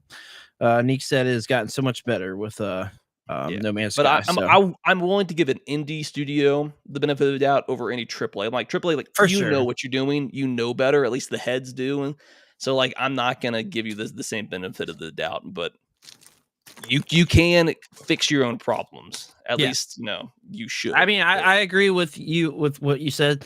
Just don't say nothing at all. I mean, you see, because anything you say is pretty much all the time, right? Like there's no right thing that you can say. Exactly. There's nothing you can say that's right, especially on the internet. So, like, people just want to be mad, and so the quickest way to get the heat diverted to the next big thing is just accept what you're going to take. Take what's legit, ignore the disingenuous stuff, let it blow over, and then just its actions speak louder than words, and it's true. The only way to fix this is to show that you're trying to actually do the right thing, not just we're gonna do this, and then you just essentially take the money and run. Exactly. Well, we got more controversies with Bungie. So former Bungie employees claim toxic corporate culture is killing the studio from the inside. So obviously last week they were accused, but they did steal art assets. We kind of I don't care what you say. I'm not going to give you the benefit of the doubt. I trust that you probably just stole it and thought you weren't going to get caught. Yeah, exactly. I mean, like straight up stole it. Like regardless of what happened, like I'm not going to give you the benefit. Of the doubt. And two, somebody that was just an artist, like they were saying, they didn't make any money off their stuff really and stuff like that. Like that's so screwed up, man. You know what I mean? Come on, like do better, guys. That's like ridiculous. Even if you wanted it, just pay money for it. Give that artist the money. Like, yeah, you got the money. That's crazy to me. Like, they said they're going to make it better. Oh my God. Anyway, everything happening to Bungie is because of greed. One of these former employees said to Lajari, while another alleges that Bungie's current problems stem from a lack of player empathy, disconnected leadership, and a corporate first culture. Bungie has faced numerous problems over the years, including massive layoffs following the release of Destiny's 2: The Final Shape. Luke Smith and Mark Noseworthy, two senior executives of Bungie, were part of these layoffs, and general sentiment around Marathon has been tepid as its developers ask fans to give the game a chance. So yeah, I mean, apparently, there wasn't a ton of details on this, but we already heard. Marathon feels like it's going to be another Destiny. It's going to be not Destiny, but the game that came out in the fall. Oh, I'm sorry, I'm blanking on the name of the game. I'm talking about the game that just flopped back in like September or August. A Bungie game? No, it wasn't a Bungie game, but you know what I'm talking about. Oh, yeah, no, I know what you're talking about. Crap. Sorry, I'm blanking on the name. I'm thinking Destiny because it's Bungie, but it just. Marathon feels like it's another game that just might. I don't know. It's just another one of those. Yeah, just the game looks like I've already said it, but the game looks like garbage to me. It looks like absolutely like there's no. It just looks generic, is what it looks like. It looks like there's no soul to the game at all, no creativity. Concord. Yeah, thanks for copy Concord. I was trying to pull it up. This- It was so unmemorable, I couldn't even think of the name of the game. Yeah, I don't know why I couldn't think of it either. But yeah, I mean, it does seem like another deal like that. So, Because was this supposed to be like another like hero shooter? It felt like, or I think this is supposed to be like a hold on a second. Let me. well, because we watched the trailer and that was like Yeah, the but last time the I saw anything trailer about was the like game. garbage. It's Yeah, like a it wasn't good. what would you call it? I don't think it's like an arena shooter. It's a I don't know, just a shooter when I'm looking up. So Yeah, I don't that was know. the problem. It looks generic. It looks like crap. It was like another game. I was like, oh, that's a game. I'm just not gonna play it. But yeah, that's what I remember. What went through my mind. I'm like, and then I just brain dumped it because it was that unmemorable to me. yeah. It's just not Player something. empathy, give me a break. Not something I'm looking forward to. There's no empathy when I'm giving you $60 to $80 for a game. I'm sorry, that does not exist. No doubt. If I'm paying for a product, I want what I paid for. If not, I'm gonna be upset. Yeah. So we got PlayStation Stars loyalty program shut down, announced after 3 years. So it's I guess been Mr. around. Mr. Coffee said like extraction shooter. Just wanted to bring it up. Oh, extraction shooter. That's the term I was thinking of. Yeah. Yeah. Just not something. I mean, you played extraction shooters and liked them, right? I mean, if you want to quasi call what Siege was at launch an extraction shooter with the hostage mode and stuff like that, but yeah, I don't know. I mean, know. just to me, like that. I mean, that Siege looks more interesting to me than this does. So that game's also been off for like a decade, so and it's yeah, but that's saying if I'm saying that game still looks more interesting today than this does to me today, you know, because it wasn't chasing trends when it came out.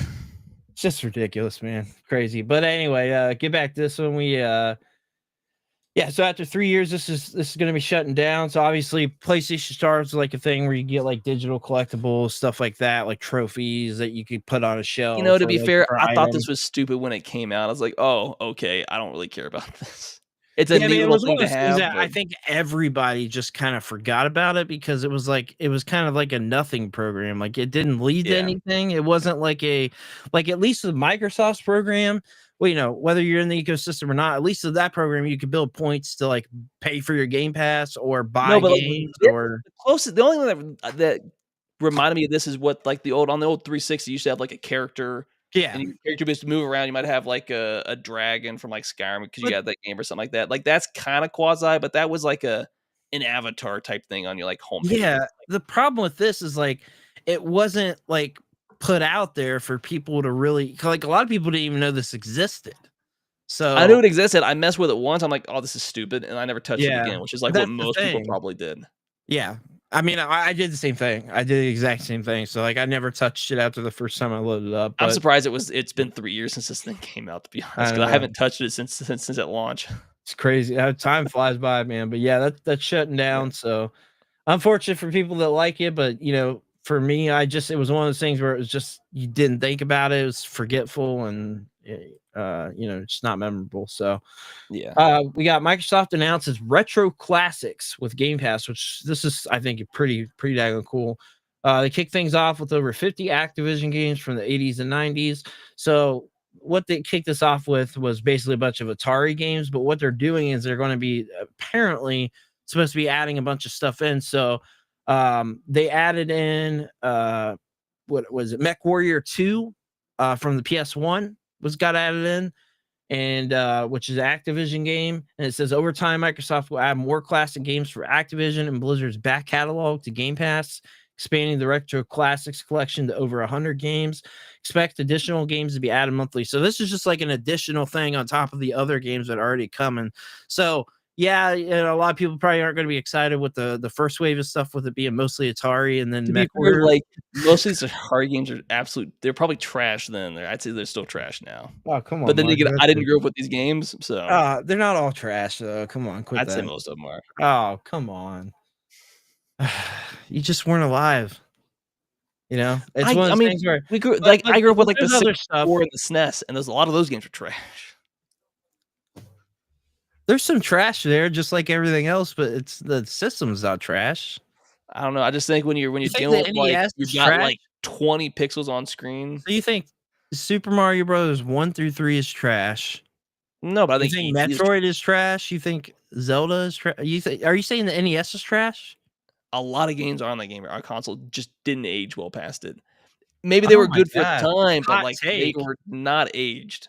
Holy crap. I don't think this is a hot take. I think most people accept it. Like these are just I you knew love what the they were trying to NES. do, but the technology just was so bad. Like outside of arcades, like these games were kind of bad. I'm plugged up right now with a new homebrew in it. Most of the NES games were not good, outside of a handful of first party. I would say that most were good, but there's bad games just like They every were other good at console. the time, but now most are just not worth playing. I love the I don't NES. think that's a hot take. I think it's a hot take. Anyway, I mean, there's also Mech Warrior 1 and 2. I don't think he's talking about the NES, so I saw that. Nah, man. Maybe No, more the Mr. Atari stuff, Coffee, are you but talking about the NES? At the same time, a lot of these games are playable directly off website. Yeah, I mean, like it isn't anything amazing with the Atari editions on it, right? I would But say I the mean, Atari are mostly well, trash. Maybe not the NES, a little bit better, but I don't know. I just think I think you're. I don't even know. I'm like just disappointed right now. I'm I just ashamed don't that I I'm don't friends think with this was, you. like, shocking news to you that, games that are, like, 50 years old are not that The good. NES, Like, bro, "Oh, bro, look, it's a they dot, ain't it's a 50 square, years that's my old. character." How old is the NES? It's not 50 years old. What are you talking It about? came out in, like, what, 87, 88? I thought? It's, like, late '80s that the NES came out. Yeah, it did. Came out in 83. 80 oh, it's even older than I thought. Like, yeah, of course, a lot of those games are gonna be bad. 85, sorry. Came out in Okay, that 85. makes a lot more sense, but I was like, yeah, that's not So a lot of 40 those games are not years good. old. Yeah, technology's changed a lot in 40 years. Even That from doesn't make a game even bad. from '85 to 2005, there was a huge jump in Oh, technology. there we go. Yeah, see, exactly. I'm with you, Nick. I want to build the ultimate modern NES that Macho. I watched that video too. Thought it was fantastic. It's a hot take, but you aren't wrong. Oh, Mr. Coffee. Oh, Mr. Coffee. Oh, I'm disappointed. All right, we're gonna move on There here. there's some reason here in the chat. Oh my god. So we got Stellar Blade developer confirms sequel plans. It's getting a fully fledged sequel by Shift Up, obviously. Game launched a positive response in April 2024. So anyway, I mean, this is pretty cool, Mark, right? This is Yeah, I cool. mean, to be Good to fair, see. like, if you played the game, like, the game kinda ended on a Where you kind of kinda knew of. cliffhanger where you expect Yeah. the story to continue, plus there was 'cause I mentioned it, like, right when the game came out, there were some storylines that didn't feel well, but, like, with a sequel, I think the stories would get a lot better. Because I think at times the storytelling was a little lacking in Stellar Blade outside of the main story, and a lot of the stories told, a lot of the world building is obviously told through the logs that you find and stuff like that, which isn't anything super hot, but like I feel like the game did well. Plus, for the story, they wanted a sequel, and I think a lot of a lot of the storytelling would just be later seen as better with more time to expand a lot of the story and stuff like that. And this was their first game, right? What's so funny? Their first console game, I believe. Oh, they They had worked on a Nike was their first game, which is yeah. a mobile game, I believe, because they did a tie or the when I think when the PC launches, the Nike DLC tie Yeah. will come to Stellar Blade. But this was their first actual, yeah, because Goddess Victory Nike was their first game, but that's a mobile game, kind of like a gotcha game essentially. Yeah. And Stellar Blade was their first console game, and for a first console game for a studio, I thought it was I think really it's really great. well. Yeah. I think they did Was a not great a job. buggy mess. It felt completed. No microtransactions. Like pretty much everything was outside of the DLC stuff. Is everything's collectible. You just have to be good at the game and do certain things for different outfits and stuff like that. Yeah. Yeah, no, I So think it's a great game. I think it's a great game. It's cool to see. I'm definitely excited about that. doesn't look like they're getting I'll be any there. story DLC, but I'm fine with that if they're just going to give us a second game essentially. Yeah, I agree. I agree with that. So we got stores around Japan are getting ready for the Switch 2 launch. So Mark shared this with me, and this is cool to see. People are getting all set up. You were just telling me that. Yeah, like my GameStop, they moved the Switch to the front, but you can tell where they're gonna put Switch 2 stuff. But these were actual photos That's so cool. of like stores with the Switch 2 specifically. You can tell where they're gonna put certain Yeah, products and stuff like that. It's already kinda out. Like the actual consoles, Like a lot of stuff, they have little tabs that you didn't take to the counter, Yeah. and then they'll bring the stuff out. So like a lot of this stuff is they won't actually physically have it out, but they'll have like holders that you then take to the counter essentially. Yeah. Um, I'm so excited, man. As you can tell, they've got like this is probably like a bigger store in Tokyo if I had Yeah. to guess. Well, it definitely looks They're, like they're it. gonna have all the content and everything's up for the Switch 2. They've got stuff like all the Switch 2 games are there. They're just waiting for it to essentially launch. So, hey, I guess this is a good time to bring up what is everything that you're getting at launch for the Switch 2? It'll at 'Cause I least be saw the people, Switch like, going through 2 this the with past the few Mario days. Kart pack and the Pro and the controller. Pro controller. I don't think I got anything else.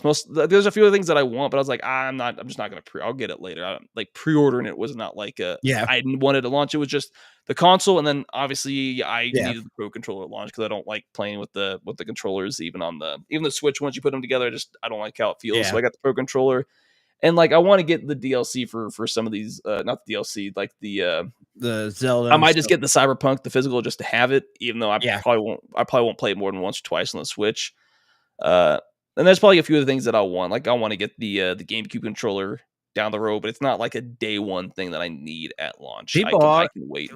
I will say this: if that pops back up, and if I see it, I'll send it to you. It'll be in stock in stores eventually. Like I'm not freaking out. They don't. I can sell wait. it in stores though. That's the Not problem. now. They don't. They will down because they did with the Switch 1 GameCube controller was eventually in stores. So No. They will not sell in stores. Like the NES, the Super Nintendo, the 64. They're in their Nintendo store online only.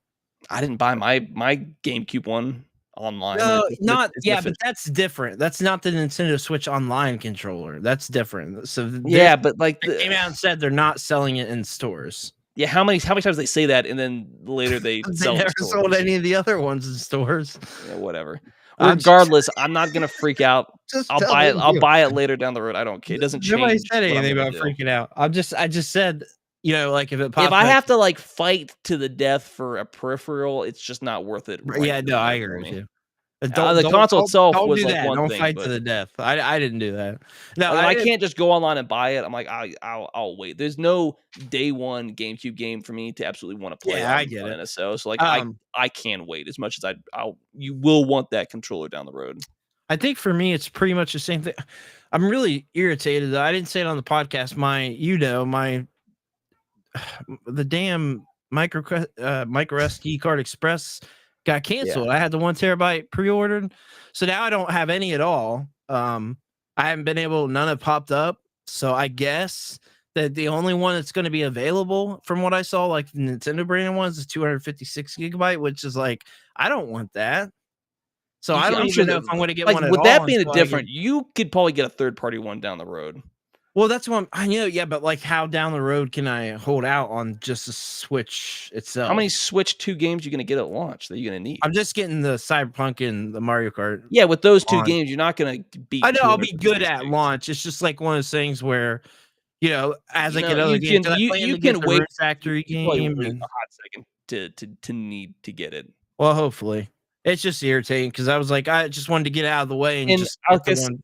So the Mario Kart, because you got the one that's going to be digital, so that's going to eat up a lot of space. But if most of the games you get are actual cartridge games, those don't eat up as much space on the actual internal storage, right? Because like actually on the cartridge, essentially everything else is a game key card game. So like for that exact reason, like I'm just not going to get those games at all, especially because I'm not get them on other platforms. I'm not either. I'm not getting the game key card stuff. I just have no interest in that. If it's not on the cart, to me, it's just like I'm just not going to bother unless it's like on sale for $10 or something, then I can justify it where it's like cheaper than digital. Then I can justify it. You know what I'm saying? Because I bought a lot of digital games on the Switch, and that's because they were on I started to, and then I went down to the physical later on, especially when memory was a problem. If I can do physical, that's what I want. But it's like at least for the first party like $5 on sale or like $2 or something like that. Then I'll grab the digital and just be okay with it, or get the physical ones on sale or something like that later. But yeah, I think I agree with Mr. Coffee's. Like after 2 months, mark, it's just going to be there's going to be so many secondary. It will. Like every cartridge is going to be there across the board. It's such a big platform that everybody's going to want to get the skin in the game. So you think it's going to move the goalpost for PC handheld emulation to the Switch 2? I don't know. What do you think, Mark, on that one? I mean, I don't think it'll have the same impact that the first Switch did, but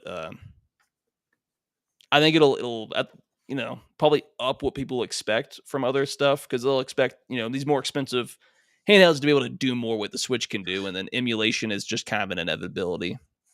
Yeah, I mean, I didn't put this in the notes, but let me see if I can pull it up real quick.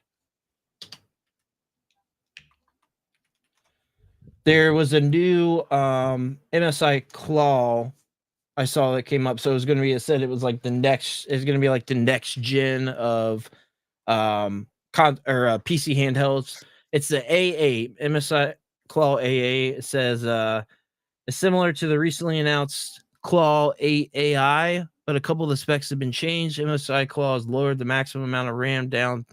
I don't know. Anyway, it's saying it's going to be like the next generation of the PC handheld. So I'll be interested to see what happens. I don't think, like Mark said, I pretty much agree. Like Switch is the reason those things exist at all. I mean, Yeah, because of its honestly, success. Yeah, yeah, it led the market, but now that market's there, so yeah. yeah. I don't think it'll have the impact that did because it essentially started them. But I think it moves the goalpost forward in the fact with the DLSS and some of the architecture with the NVIDIA stuff where it is more advanced Or and you're some of it able much to take cheaper. a game like Cyberpunk and I Make think it they say work. without the DLSS, it's like the resolution's like super low, but using Yeah, DLSS on top of a smaller screen on the handheld, you can make it run fairly decent. right. Because let's be fair, there's a lot of downsizing they had to do with that game to make it work for the Switch too. Yeah, yeah. I mean, it's not even on Steam Deck at all. So it's like, Yeah, but using DLSS, I thought they say it was around 30, like 480p or something like that, yeah, yeah. I think that's pre right. DLSS and stuff like that. So they had to downgrade it. But I mean, even then, like 720p on that size of a screen, like Right. when people talk about resolution, like 1080p on 1080p a is 8-inch maxed on screen the and handheld. 1080p on a 60-inch screen will look Way very different. different because the amount of pixels are just different. Like you can only put so many pixels on an 8-inch screen. That's like people So arguing that resolution's handheld kind of like stuff 4K, misleading. like they don't understand that you're not going to be able to tell the difference from 1080p to 4K Well, on that because small of a it's like your screen. phone. Like your phone can only have so many pixels on the screen. Like the pixels can only get so Yeah, small. So like on a TV, 4K is gonna look far better than on a phone. It'll look better, more sharp, but you only have so many pixels that you can actually deal with. So a and smaller screen, you yeah, can have a lower resolution, and it won't look as bad. It's and like when you take GBA games and you blow them up. yeah, Like on that small they look screen, it just looks great because it's stretch native at pixels. that. But like on even on a computer screen, like it's so blown up with the pixels, it looks bad, but it wasn't Yeah, designed for that kind of screen in mind. So yeah. Yeah, and then people have to keep in mind too that the fact that you have to work with battery life on a handheld, so when people are talking about like, oh, why yeah. does it not do this, or this? And then You have yeah, to work because with then the you take battery life. You're fighting. What do you want? An hour of battery life? Like, what do you want on that? We're not that without advanced blowing up with the cost, battery. either the size of the handheld or just the cost of the handheld Yeah, at because the I same time. guarantee that some of these are going to be pushing 1,000. They already are. I mean, like the Asus ROG Ally X or whichever one it is, $800 handheld. So it's like they're Yeah, going to be pushing $1,000. There's no doubt in my mind at all because you're talking about PC hardware. yeah. So it's But just and I get the other issue is like, "Oh, well, but this is handheld, this is docked." I'm like, "Yeah, it's docked, but like the entire console's in that handheld in the docked mode." Like there's very you're little basically working hardware with a in the micro actual PC. dock.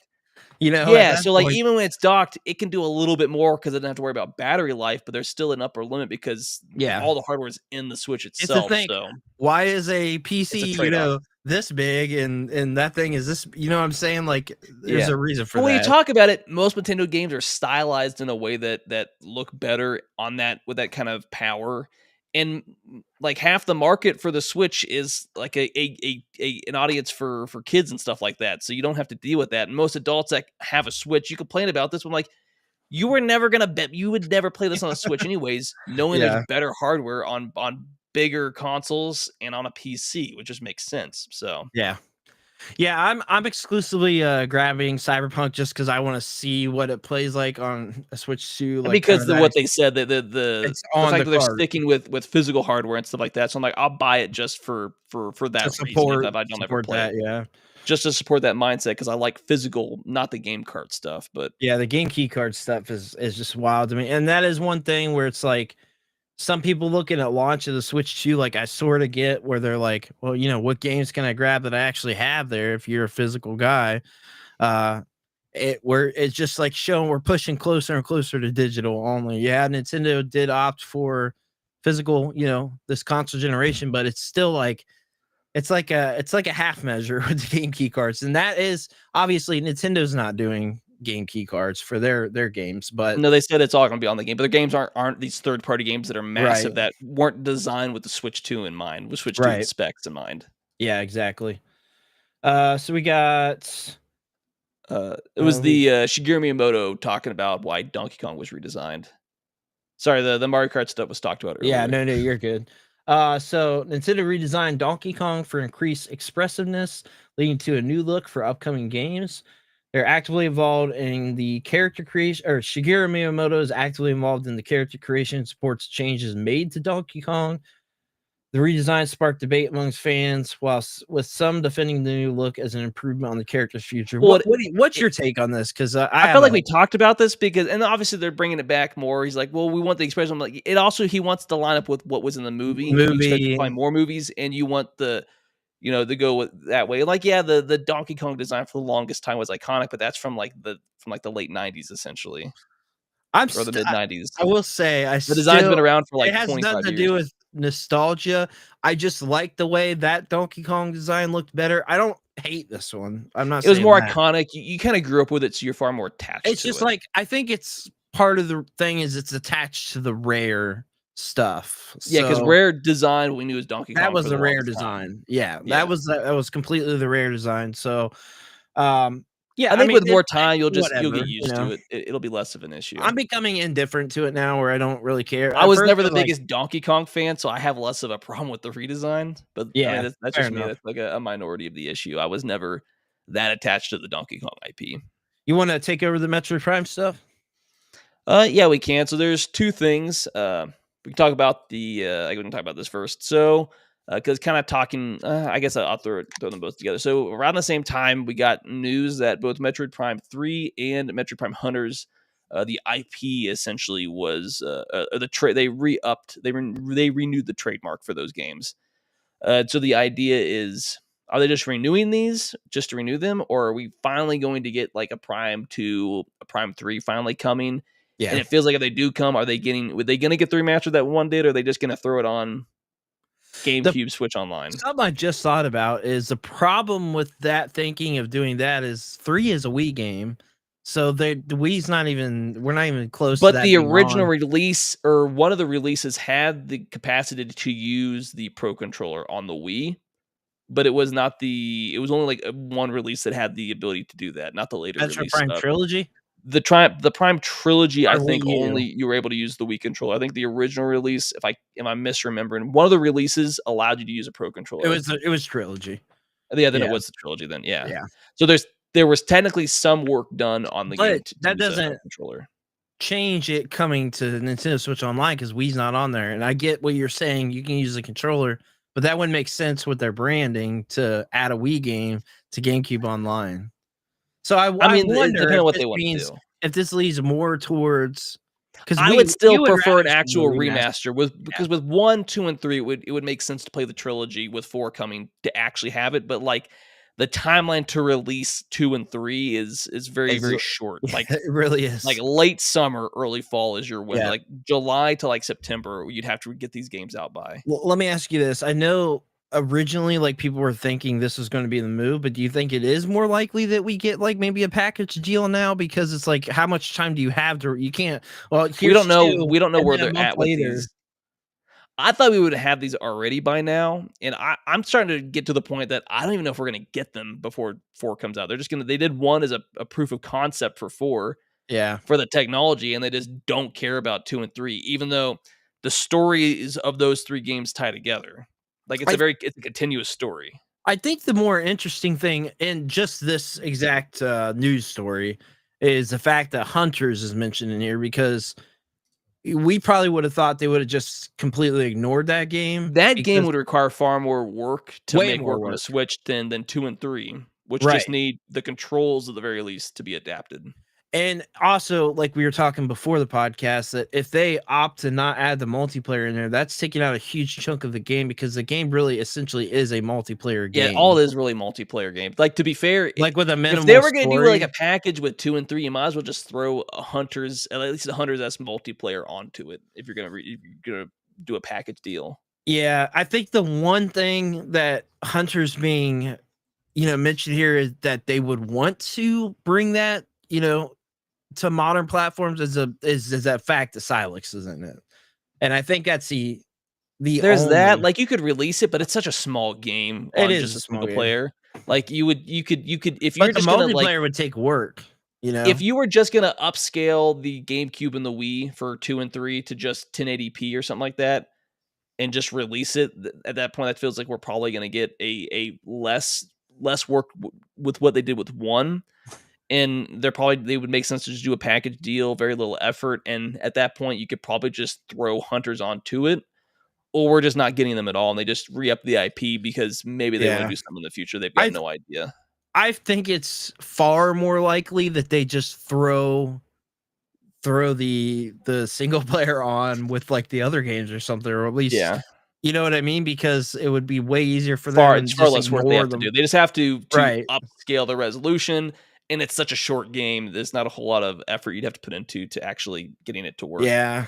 I'm I getting to mean, the point that even when we get, Hunters 2 and 3, they're just gonna be upscaled the resolution, and they're just gonna be like, "Well, here it is. Upscale it, it works with these controllers," and that's all they're gonna yeah. do. Like, it's not gonna be the same kinda polish, or it's not gonna look as good as 1 did, which sucks because I think 2 is, like, One because the that best one Metroid Prime game.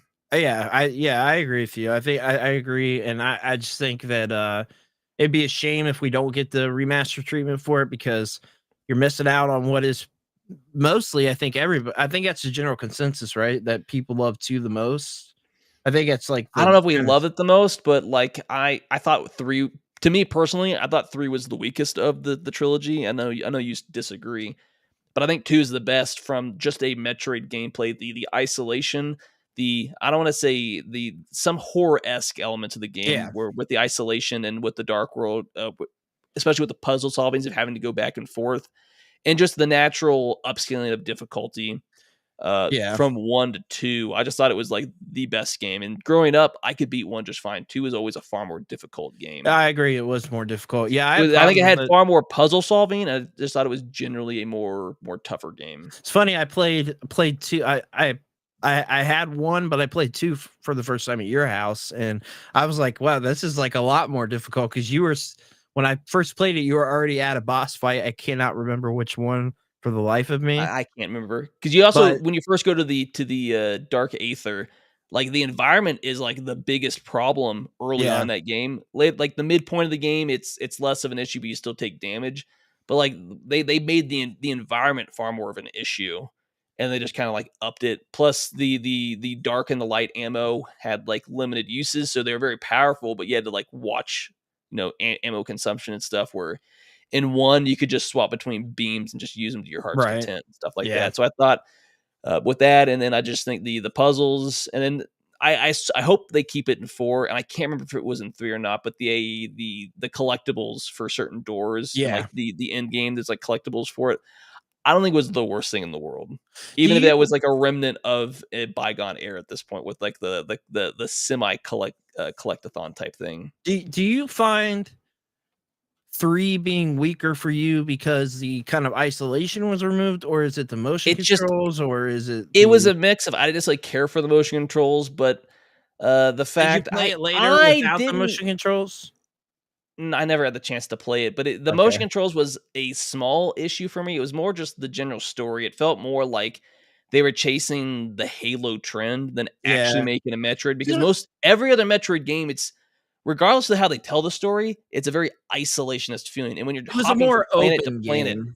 it Yeah. felt too open. It didn't feel like you're trapped, you're by yourself, you're very Yeah. isolated. It didn't have that feeling like the first 2 Prime or really any other Metroid game does. Fair enough, yeah. Outside of Other M being its own thing, Yeah. every That's other a whole mainline Metroid game, like, the main thing is it's very isolating. yeah. There's always, like, a core feeling, isolation by yourself. You have to figure out what's going on, stop the baddies, or usually the space pirates, and then there's some level of like puzzle solving involved and stuff like Dread that. really brought that back in with the isolation feel, where like it Well, really lives I up think to the name.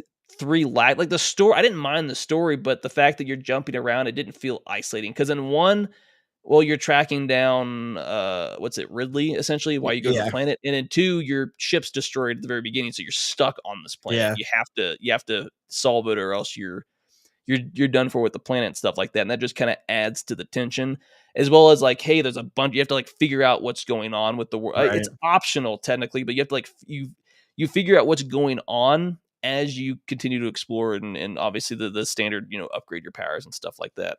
That makes sense.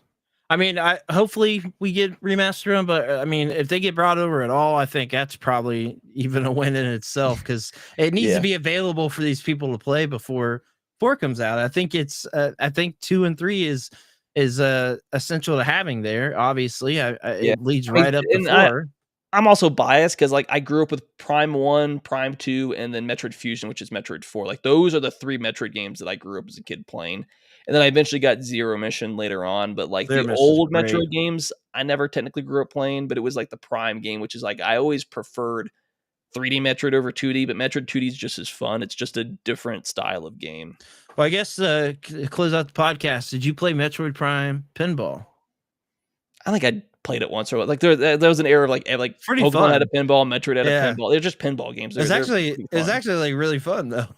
Like it was funner than Yeah, it I should like have to been. go back and even play like Pokemon Pinball, which is a really Yeah, fun it was really game. fun too. Like Both of it was them. a unique spin on pinball that nobody seems to care about anymore.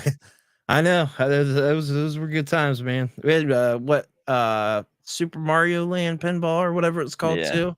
Hopefully, So when we get the next direct, which I assume would be sometime in June, July, which will be I assume far more focused on games because we still have what is it, Prime 4 and yeah, then ZNA. We don't have actual right. release windows for those. We don't actually have launch dates. So all we know is Prime said sometime this year, and then ZNA was like late this year, which you assume is Prime will come out before ZNA and stuff like that. So hopefully here in the next month or two, and when we get the next direct, we're gonna know whether or not we're getting Prime 2 and 3. Right. Because I assume they would have to announce it at that point. If not, we're just not gonna get it. And then I'm like, okay, how do you convey that story to 4? Because 1 through 3 and Hunters are very obviously tied into 4. Hunters for sure is, but the end of 3 with Silex, they're all tied together with some Yeah. story. Even if it's not the deepest story, there's still a connection there. So if they're not going to give us 2, 3, and Hunters, or at the very least 2 and 3, how do you connect that original trilogy story to 4? Because then they'd have to do extra work on the front end to explain Right. what happened in those games. So at least the story makes a little bit more sense with these. Well, I think that's all we've got for this week. We have quite a bit of news there, so we got through it on pretty decent time, actually. I think we did better than I Far thought we more were going reasonable to to get through stuff. Didn't go through on massive rants and stuff like that. Try to be a little bit more deliberate with what we were talking about. Yeah, we did pretty good there. So we appreciate everybody that's watching live. Of course, every Saturday we also are streaming a game at 8 p.m. Eastern Standard Time. Tomorrow, if you're watching this live, we're playing Schedule 1 again, and then I think next week we're going to try to do Elden Ring Night Rain, right? Yeah, Night Ring, and then because we're 2 weeks out from the Switch 2, then after that it'll be probably Switch. assuming we both aren't any delays in the shipping, we'll be playing Switch 2, and it's There probably better not be. I World. went with Walmart, so they better not. They said morning of. I'm telling you, We should have it by the time whatever that weekend is. So yeah, so we should be good. So hopefully that all works out and stuff like that. There's no delays, but appreciate everybody watching live. Also, for our audio listeners, you can check out the video over on YouTube, any of the socials. Definitely give us a follow: Facebook, Instagram, X, Twitter, all that jazz. And